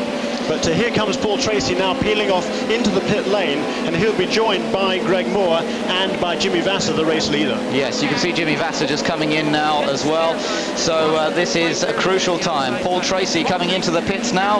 We can see the Penske crew ready, and of course they're not under quite such a rush, but this is still a very important stop because of course they're racing against. Absolutely. Yeah, it's very, very much crucial pit stop. He wants to get out and make sure he stays out ahead of the other 2 contenders there. I think he has. Looking at the reaction of the crew, it looks as though Paul Tracy is, yes, he's ahead of Greg Moore. He runs down the pit lane on the speed limit. It looks so slow, Jeremy, as we look over across the top of the grandstand, the speed comparison. They can only do 60 miles an hour down the pits. Looks very different to when they're doing 200 miles an hour past us on the start-finish straight. But Paul Tracy comes out in front as Jimmy Vasser also rejoins. Now, I think Vasser may have got out ahead of Moore, and we'll find out in just a moment.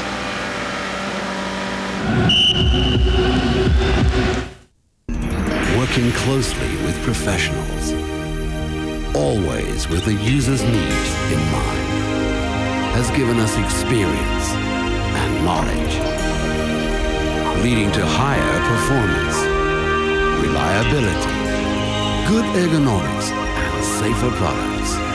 Husqvarna makes life easier for the real outdoor professionals. Husqvarna Forest and Garden Products. See 17 video channels in all classes. Hear 22 channel sound and a phone in every seat. Feel more space. Experience Emirates new 777. You won't believe it till you see, hear, feel it. Time Warner präsentiert Naturkatastrophen, entfesselte Gewalten, die spektakulärsten Filmaufnahmen der Augenzeugen. Mit unfassbarer Zerstörungswut jagen Tornados durch Amerika. Wirbelstürme, die mit über 300 Kilometer pro Stunde alles ausradieren, was sich ihnen in den Weg stellt. Ungeheuerliche Kräfte der Natur geraten außer Kontrolle. Vor der vernichtenden Gewalt dieser Twister gibt es kein Entrinnen. Diese Videos sind nicht im Handel erhältlich. Rufen Sie gleich 080 528 10 an und werden Sie selbst Zeuge dieser gigantischen Naturereignisse. Tornados, die tödlichen Wirbelstürme. Ihnen stockt der Atem, wenn Sie in weiteren Filmen Vulkanausbrüche und Erdbeben beobachten und den verzweifelten Kampf gegen reißende Fluten erleben. Rufen Sie jetzt 080 528 10 an und Sie erhalten Tornados, die tödlichen Wirbelstürme, zum einmaligen Kennenlernpreis von 19,95 Mark, exklusiv von Time Warner Entertainment.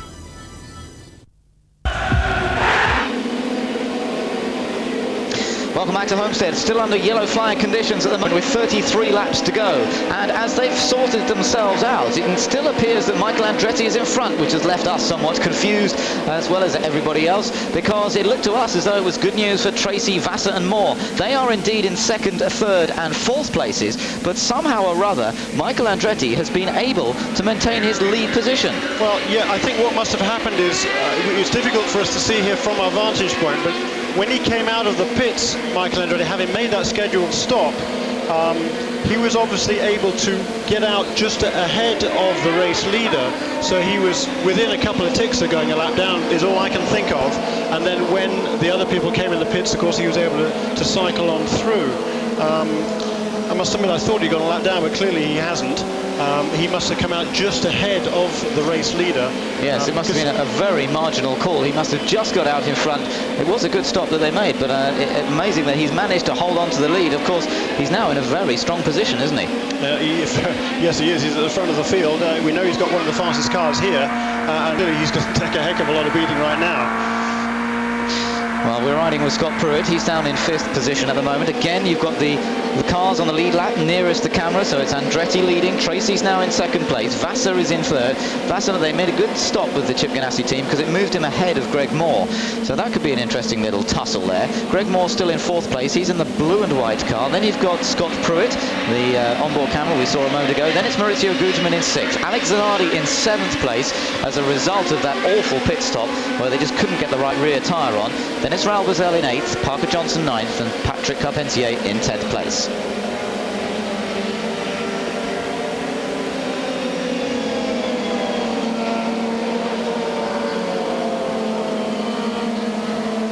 So there you can see the positions at the moment. Andretti leads, Tracy 2nd, Vassar, Moore, Pruitt, and they've got Alex Zanardi in 6th. That's right now. Yes, he is in 6th position on our screen as well. So they've sorted out, because what happened was the timing of when the yellow flag actually was thrown, it was confused because various people were making pit stops, and it looks as though perhaps Zanardi and Gugelmin have ended up swapping around as a result of that as well. We'll have to have a look. Yes, you see Zanardi's been allowed.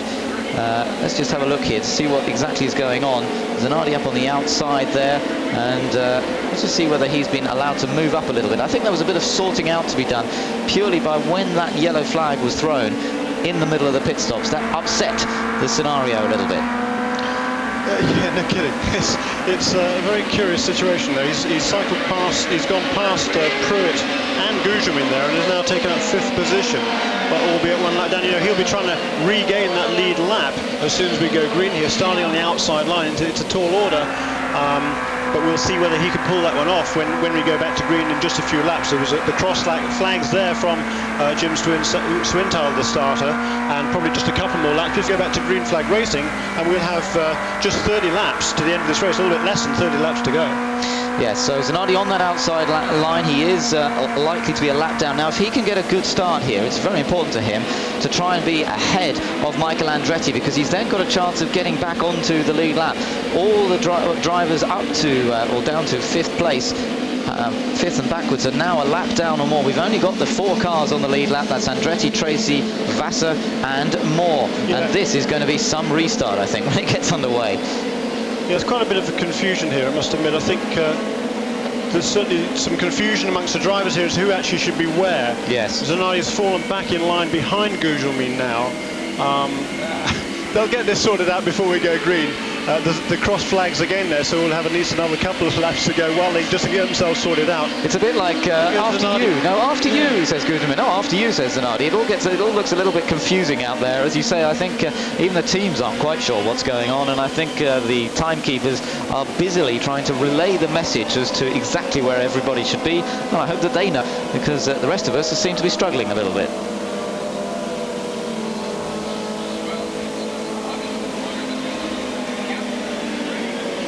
The main thing is that Michael Andretti is leading after 119 laps here at Homestead. We've only got 29 laps to go, and this is going to be a real fight to the flag now. My word, if they can win on their first race. Now, don't forget, Michael Andretti's done this before, hasn't he? He won for Reynard, their first ever IndyCar race. He took the win. That was in Surfers Paradise a few years ago. I can't believe that he's actually going to be able to do this again with a different chassis manufacturer. That really would be one for the record books. And the Americans, Jeremy, they love their statistics, don't they? Absolutely right. That would be quite amazing. You know, as I was just talking to him a couple of weeks ago, and he was certainly expressing tremendous optimism. He wasn't quite so optimistic yesterday after having those problems in the what should have been the race car, but he was happy after the warm-up this morning. They're in the backup car. He was very happy with the car. It's certainly handling the way he liked it this morning, and he showed all the way through this afternoon so far, the first 120 laps, and it's very nice indeed. Thank you very much. Yes, I think he's very, very happy indeed, and I should think Carl Haas is chewing that cigar a little bit harder at the moment down in the pit lane as he waits to see whether his new dream, if you like, of building an American-built IndyCar is actually going to be realised with a first time-out victory. That would be quite some achievement. As we mentioned yesterday in our qualifying programme, it's 1983 since an American-built chassis won an IndyCar race. Long time ago now, and it really would be a boost to the championship. It would be great. It's good to see other manufacturers involved, and with Lola struggling a little bit this year, it was looking a little bit easy for Reinhardt. It looks as though they've got a bit more competition. And don't forget that Carl Haas has told us on our preview program before, and other people, that they are planning to make customer versions of this car, perhaps not this year, but they will intend to sell them. And as they start the championship off like this, there'll be people clamouring on their door trying to get one before the end of the season, I think. They're going to do quite a cosmopolitan outfit, that Swift Engineering. It's owned actually by Hiro Matsushita, of course, who's in the field here driving one of the Toyota engine cars. The other principals in the team, one of the principals is Jim Chapman, who's an Englishman who's been over here for 30 years. He's the director of manufacturing. He's the guy who put together the tooling, the people to build these cars.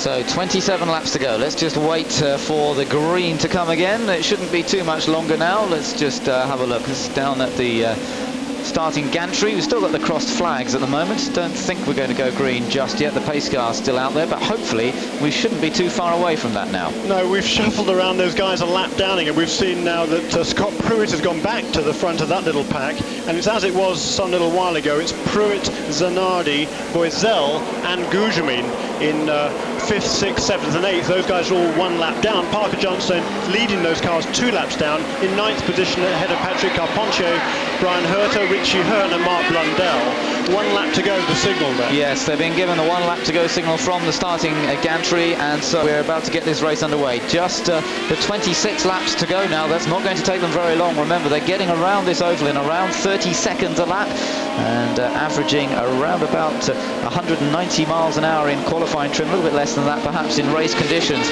but this is not going to take very long to finish. It's going to be a fast and furious finale to round 1 of the PPG Cards World Series. Is it going to be Michael Andretti to take the win for Swift, for the Newman Haas team, one of the most successful teams in recent years in this form of racing, the team that Nigel Mansell won the championship with a few years ago, and Michael Andretti came close to it last year, ended up finishing 2nd place in the series.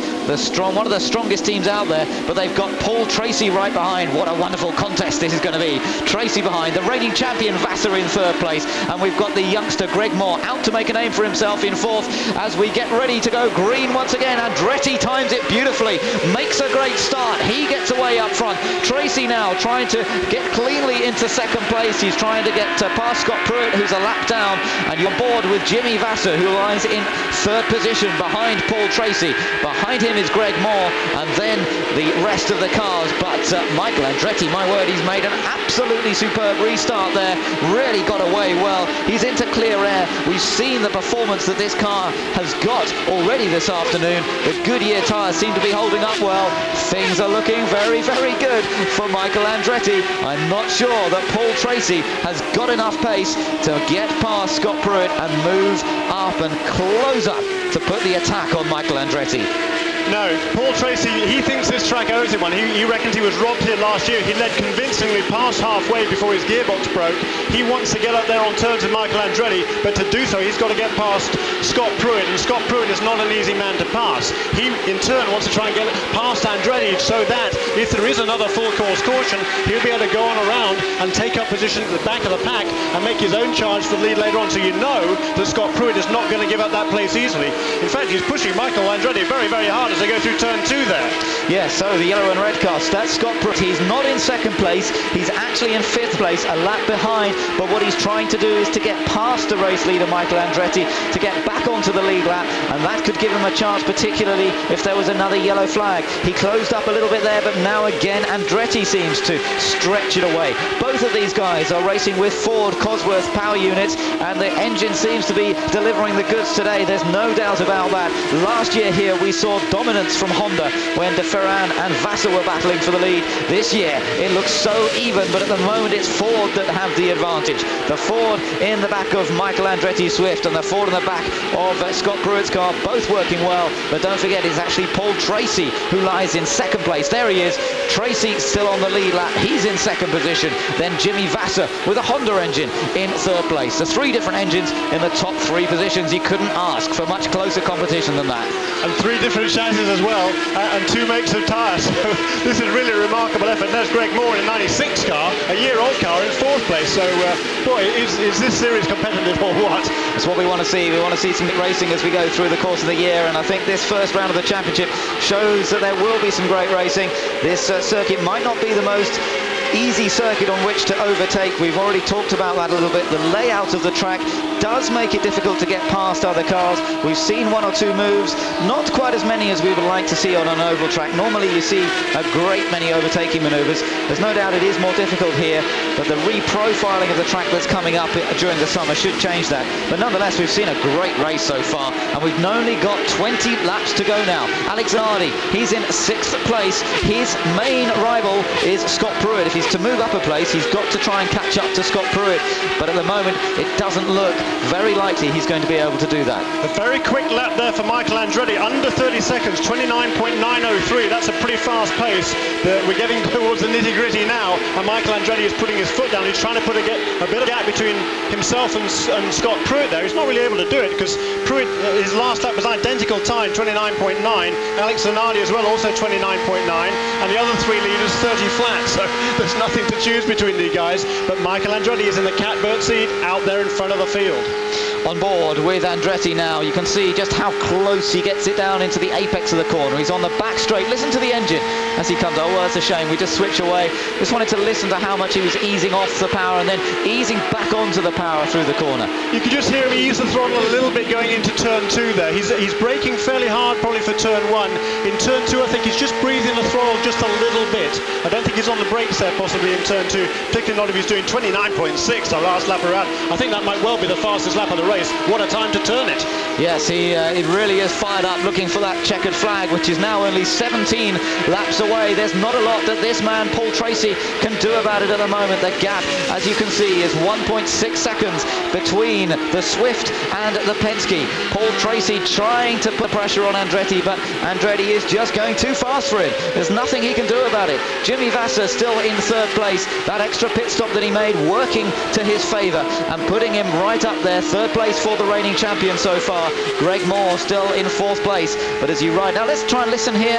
Oh, again we switch away from it just when we want to listen to him going up into turn number 3 there, but things are looking great for Michael Andretti. There are 16 laps to go. We'll take a quick break and we'll be back with the final stages here on Eurosport.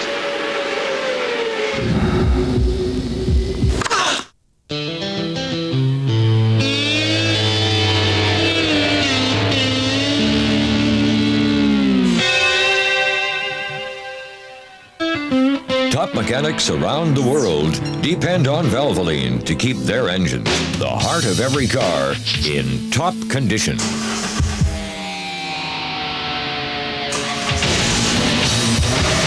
People who know, use Valvoline. Paris has taken a gamble involving culture, imagination, and audacity. Paris has taken a gamble on business by providing outstanding facilities for accommodating international trade shows and display events. Paris Nord Villepinte, the monument that is visited by the greatest number of businessmen worldwide. So ein Auto habe ich noch nie gesehen. Wie sah es denn aus? Toll, ganz toll. Ich meine besonderes Kennzeichen. 6 Leute passen rein, alle auf Einzelsitzen. Also ein Bus. Oder ein Van. Nee, kleiner, so groß wie ein Kombi. 6 Leute, Einzelsitze, so klein wie ein PKW und gefahren ist der Verrückte aus der Toyota-Werbung. Genau der war's. Der neue Toyota, der Picknick, ohne Wenn und Aber. Fakten, Fakten, Fakten. Und an die Leser denken. Über 5 Millionen Leser informieren sich Woche für Woche mit Focus. Lesen auch Sie Nachrichten ohne Umwege. Focus kommt schneller auf den Punkt. Überzeugen Sie sich selbst. Wählen Sie 0130 3009 und testen Sie Focus 10 Wochen lang für nur 36 Mark. Als kleines Dankeschön erhalten Sie die Original Focus Mini Datenbank. Rufen Sie jetzt an 0130 3009. Wir schicken Ihnen postwendend die Unterlagen zu. Time Life Music präsentiert Power of Love. Eine unvergleichliche Sammlung der schönsten Love-Songs. Rufen Sie jetzt 0180 532 3232.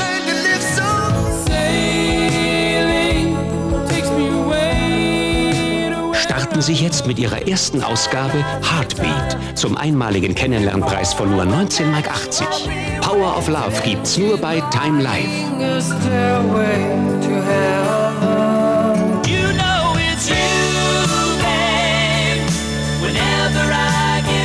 Rufen Sie jetzt 0180 532 3232. 24 Superhits für romantische, sinnliche Stunden warten auf Sie. This product is available all over Europe. Call your local number now.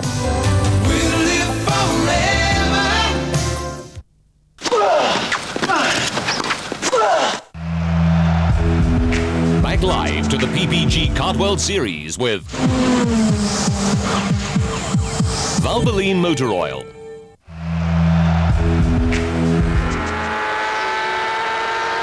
Just 9 laps to go here, less than 9 laps, and it could be traffic that decides this as Scott Pruitt gets a bit closer to the back of the leader, Michael Andretti. Scott Pruitt is actually in 5th place. He's lapped, don't forget, Paul Tracy still in 2nd place, but Pruitt close to Andretti on the road. But as Andretti goes on to lap number 141 out of 148, he's managed to get another little bit of space between himself and Scott Pruitt, and again he's still lapping very, very quickly indeed, so it's still looking very good for Michael Andretti to take the first win of the championship. On board now with Jimmy Vasser. He's lying in 3rd position, but Greg Moore is very close behind. That is the car of Greg Moore you can see behind him, so that's still a little battle to be played to the checkered flag. It's looking for that little opportunity that might just come up still in traffic. We've seen how difficult it is to overtake in clean air here, but if you get some traffic ahead of you and you're forced to just lift off the throttle for a moment to avoid that slower car, then the car behind really has an opportunity, and Greg Moore getting that little bit closer. He's really putting the hammer down now. Look at this wonderful shot, 200 miles an hour, and Greg Moore trying to look for the opportunity to get past Jimmy Vasser. It wasn't quite to be found there, and that's just cost him another length or 2, but he's still got 6 laps in which to make a move and make it count. And you could see from that wall-mounted camera just how close Greg Moore is pushing the limit now. He's getting ever so close to the wall. He's a very brave young man, is Greg Moore. He was a stunning drive here last year. There he goes, a good shot out of turn 2 there. He tucks into the slipstream behind Jimmy Vasser, but he doesn't have the power to make a pass. He perhaps just inch a little bit closer, but it's nothing like close enough to make a pass. And Jimmy Vasser's car is very good through turn 3 there. Vasser coming off turn 4, there's a slower car about 100 yards in front of him. He'll probably catch that in turns 1 and 2. and he'll be planning ahead, looking ahead, make sure he doesn't get too close as he comes into turn 2 there. Make sure he can get a clean run off the corner, down the back straightaway and past that slower car slowly. Cleanly, I should say. And look, he's got a good slipstream here, as you say, with that traffic coming into play. This could be the last opportunity for Greg Moore. We've only got 5 laps to go of the 1.5-mile Homestead Motorsports complex, and problems there for Raul Boesel by the looks of things, and that is rather sad to see, as he's been running quite competitively in the top 10 all afternoon, and what a shame with just a few miles to go. That's typical Raul Boesel luck though, isn't it? It really is, you know, and oh dear me, I'm not sure why he's pulling into the, he's not actually pulling into the pits. I can't understand why. He's just limping around. He's out of the way now. I'm sure the engine's clearly got a major problem. There's a puff of smoke there. He's keeping out of the way. He will pull off, I'm sure, at the end of the pit lane as the engine gives a nasty puff of smoke. And he's off the racetrack, so there should be no cause for a full course yellow. Michael Andretti won't mind if there is a full course yellow. He's done 145 laps, and if it goes yellow now, then he will have won the race automatically. But look at this battle for third place still. Greg Moore is in the blue and white car, running right behind you as you ride on board with Jimmy Vasser onto the brakes, and the car of Greg Moore just twitching around a little bit. Jimmy Vasser sounded like he almost had to grab another gear there as he tries to stay ahead of Greg Moore. Almost sounded as though he changed down for the second corner, and across the line they go again. 146 laps in the books, less than 2 to go now for Michael Andretti. And as we're watching there, the battle for 3rd and 4th place, but Michael Andretti, another consistent lap there, 30.8 seconds. The gap, 3.9 seconds. We're on board now with Michael Andretti. He's coming up to take the white flag this time, Jeremy. The white flag's being shown. It's the last lap for Michael Andretti. And what an amazing debut to the season this will be for the new Swift Indycar. The 007, as it's called. I think it's a good name for it. That's just its type number. But the 007 Swift is going to win in its first ever outing. Reynard have done it. They did it with the same driver, Michael Andretti, in 1994. And they're now going to do it as he comes out of the last couple of corners. Into turn 4 there, he comes across Scott Pruitt's close up. Here comes Michael Andretti. Michael Andretti flag. Wins the first round of the 1997 PPG Kart World Series, and Mario is down there on the pit wall congratulating him.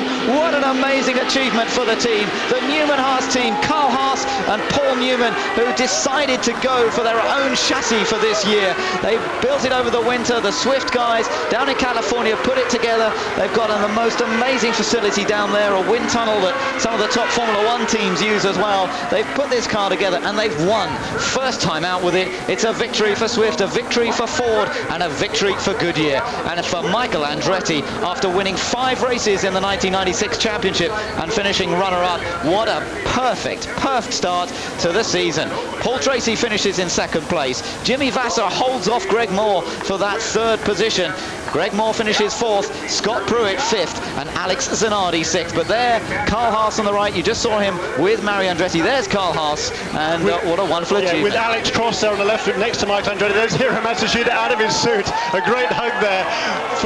He even gets a kiss from Carl Haas. Now there's something you would want, isn't it? Absolutely amazing. And Wilson Fittipaldi there, Christian's father. Alex Cross, of course, he's one of the founders of Swift way back in 1983, and he's a delighted man indeed. What a great day for these guys from Swift Engineering. Look at that, they've got the banner ready already. Now that is confidence for you. First win for an American chassis since April the 17th, 1983. Us Brits better watch out, Jeremy, because the Americans have learned how to build an IndyCar. Phenomenal success. What a great... There's Peter Gibbons there, who's Michael Andretti's race engineer. He's been with Michael a long time. Peter Gibbons had a lot of input into that race car, along with Mark Hanford, a British aerodynamicist. They used the wind tunnel, fantastic wind tunnel that Swift Aero has down there in San Clemente, Southern California. But what a fabulous day for Michael Andretti. Brilliant achievement for Michael Andretti, and the 34-year-old American who's won the championship before. He's had success in so many years, but what a brilliant success this is to start off the season.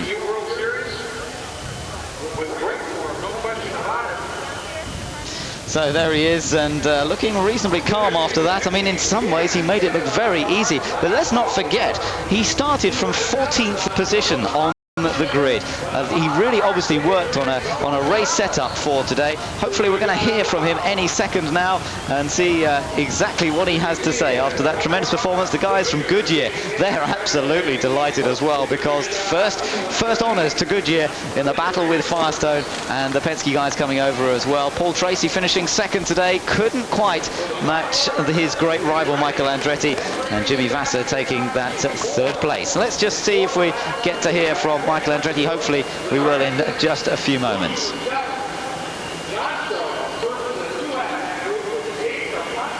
Just waiting for everything to settle down there in the pit lane. If you build a new chassis, you want to get you to drive it. Another first-time victory with a chassis. The Renards, and now getting the congratulations of his teammate Christian Fittipaldi. Oh, it was perfect. You know, it's just great. Yeah, I'd love a new chassis every race. Be great, but I just had a lot of confidence in it. You know, this morning we made some changes last night, and the car was perfect this morning. I think we have a good shot at it. And green flag drop, we went forward and didn't miss a beat. The whole Kmart Havoc guys, they did a great job in the pit. There's another guy that wants to stick his head in here. He said he had the need for speed at the top of the show.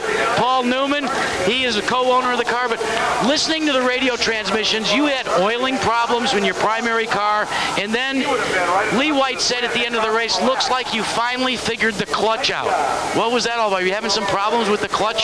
We've been with this car ever since I got in it. All practice long, I'd be stalling it when I went out of the pits, and we got it right there in the end. So. Your father, so critical through so many years, was there on the headset, really working hard, more so than we've ever seen before, down on pit road. He wasn't sitting up in the perch. He was back and forth with Lee White and the rest of the crew. Well, he's a great help. You know, there's so many years of experience there, and it always just helps so much to have him there. When you get a victory like this with a brand new chassis, how does that make you feel for the rest of the season? Again, the other car owner, Carl Haas here, congratulating. Now, Carl is the importer of the Swift chassis, but you're the only one that's going to be driving them this year, you and your teammate.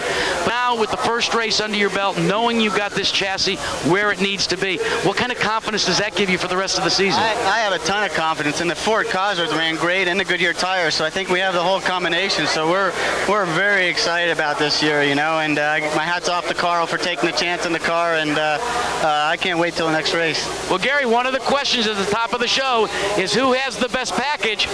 Right now, it looks as if Newman Haas has the best package, Bob Varsha. Well, Michael Andretti certainly delighted with that, as he should be, and that goes down in history really as a major result for the team and for a new chassis. They're the official results, well, unofficial at the moment. We wait for them to be confirmed. Tracy second, Vasser third, Moore fourth, Pruitt, and then Zanardi. Going further on down the list, you can see Guterman finished seventh in the end, so he'll be a little disappointed with that, I think, after running so strongly over the course of the weekend. And Mark Blundell finished in 14th place. He lost a bit more time towards the end of the race, so not a great start to the season for him. Dario Franchitti, we saw earlier on in the race having that accident, perfectly okay, which is good to see. Apparently he was trying to move out of the way. In fact, the leaders coming through, and that is always going to be the problem on an oval track, and it's only something you learn by experience. You move offline Paul to let Tracy the leaders through, you end up in trouble yourself. Here with the defending champion Jimmy Vasser. Paul, this has got to be like a huge load lifted after all the travails you went through in 1996. What a great way to start a new season. Well, it really is. I'm really proud of the Marlboro team. We struggled in qualifying. We made a mistake on our setup, and that put us back, but we knew we had a race car. We did about 2,000 miles of testing here, and I'm real proud of them. They did great stops, and we just worked our way patiently up through the field, and you know, hats off to Michael and Newman Haas and Kmart. They took the initiative to make their own chassis. They did a great job, and it's hats off. They deserve it. You talked about patiently working your way through the field. Is that a new sign, a level of maturity from Paul Tracy? Because so many times, as you know, you've been fast. There have been a lot of wrecked cars in the wake. Well, you know, we're hoping so. Jimmy's laughing at me over here, but you know, we're hoping to finish every race. We want to be consistent, finish on the, try to finish on the podium every time we can, and try to get the crown. All right, Jack standing by with Jimmy V right now. Thanks, Paul. All right, Jimmy, you were chuckling. What do you think? Maturity with Tracy?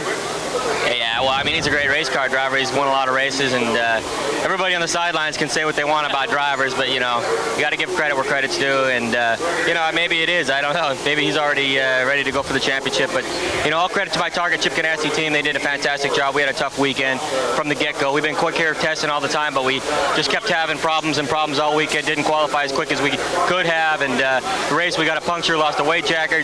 But you know, our team hangs in there. Target Chip Ganassi team's a great team, and you know, that's the character that we showed today. When you have the strength of a championship under your belt now too, does that give you the extra character, the extra patience, some of the intangibles that maybe this team didn't have before you came on board and won the championship for them? Well, I'm not going to say that. I just go out and do the best job I can, and last year my team put me in a car that could finish every race, and we did that, and today we just you know, we did the job we had to do. We ran the car that we had and tried to bring it home in the place that we could. And we got a little break there in that yellow because we fell back on that punctured tire, but you know, that was part of our strategy. We leaned it way out, and we were trying to pick up that window, and we did, and you got to give credit to the team, the strategy, Tom Anderson and Julian Robertson for that. This is the first time that you've had these new cars, the new rules under race conditions. Your assessment as the defending champion? Well, I thought it was a pretty good race. I thought it was fantastic. You know, you could pass in traffic. It made it real exciting. And I've said it before, some of the old-timers, you know, that's what they want. They want to bring more driver back in to loosen it up, almost like a sprint car. And I think we did that a little bit, and it was a handful. But, you know, that's what they pay us for, to hold on to these things and bring them home. And I think Ralph Sanchez and Cart did the right thing in trying to slow us down in the corners. And, you know, good job. Bob, a lot of questions at the top of the show, but at least Chapter 1 has been written, and we've got some initial answers. Some initial answers indeed, as we see the top three who have made it at the end of this first round. Andretti, Tracy, Vassar, 3 different makes of car, 3 different engine power units used, and the 2 different tyre manufacturers all involved in the podium finishers. Fantastic first race to the championship, there's no doubt about that. It's been a fascinating afternoon, and for Andretti, just the ideal start.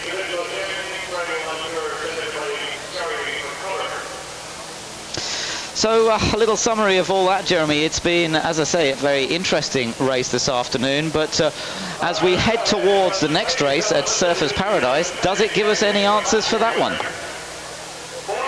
I think it's going to be a completely different kettle of fish when we get down under, and that's going to be another great race. I don't think it's really going to have any bearing on it whatsoever. The cars will be totally different specification. It's a very tight but very fast street course, no room for error down there either. It has that in common with this place, but not really much else. The car's specification totally different, but you know, these are all great drivers, and there's going to be a lot more of them who have an opportunity to win down there.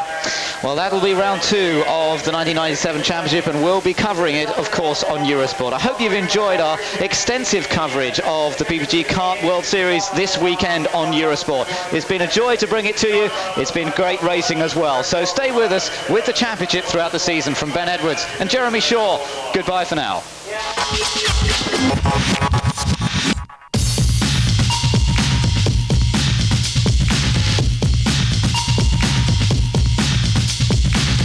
The PPG Kart World Series is brought to you by Husqvarna, Forest and Garden Products.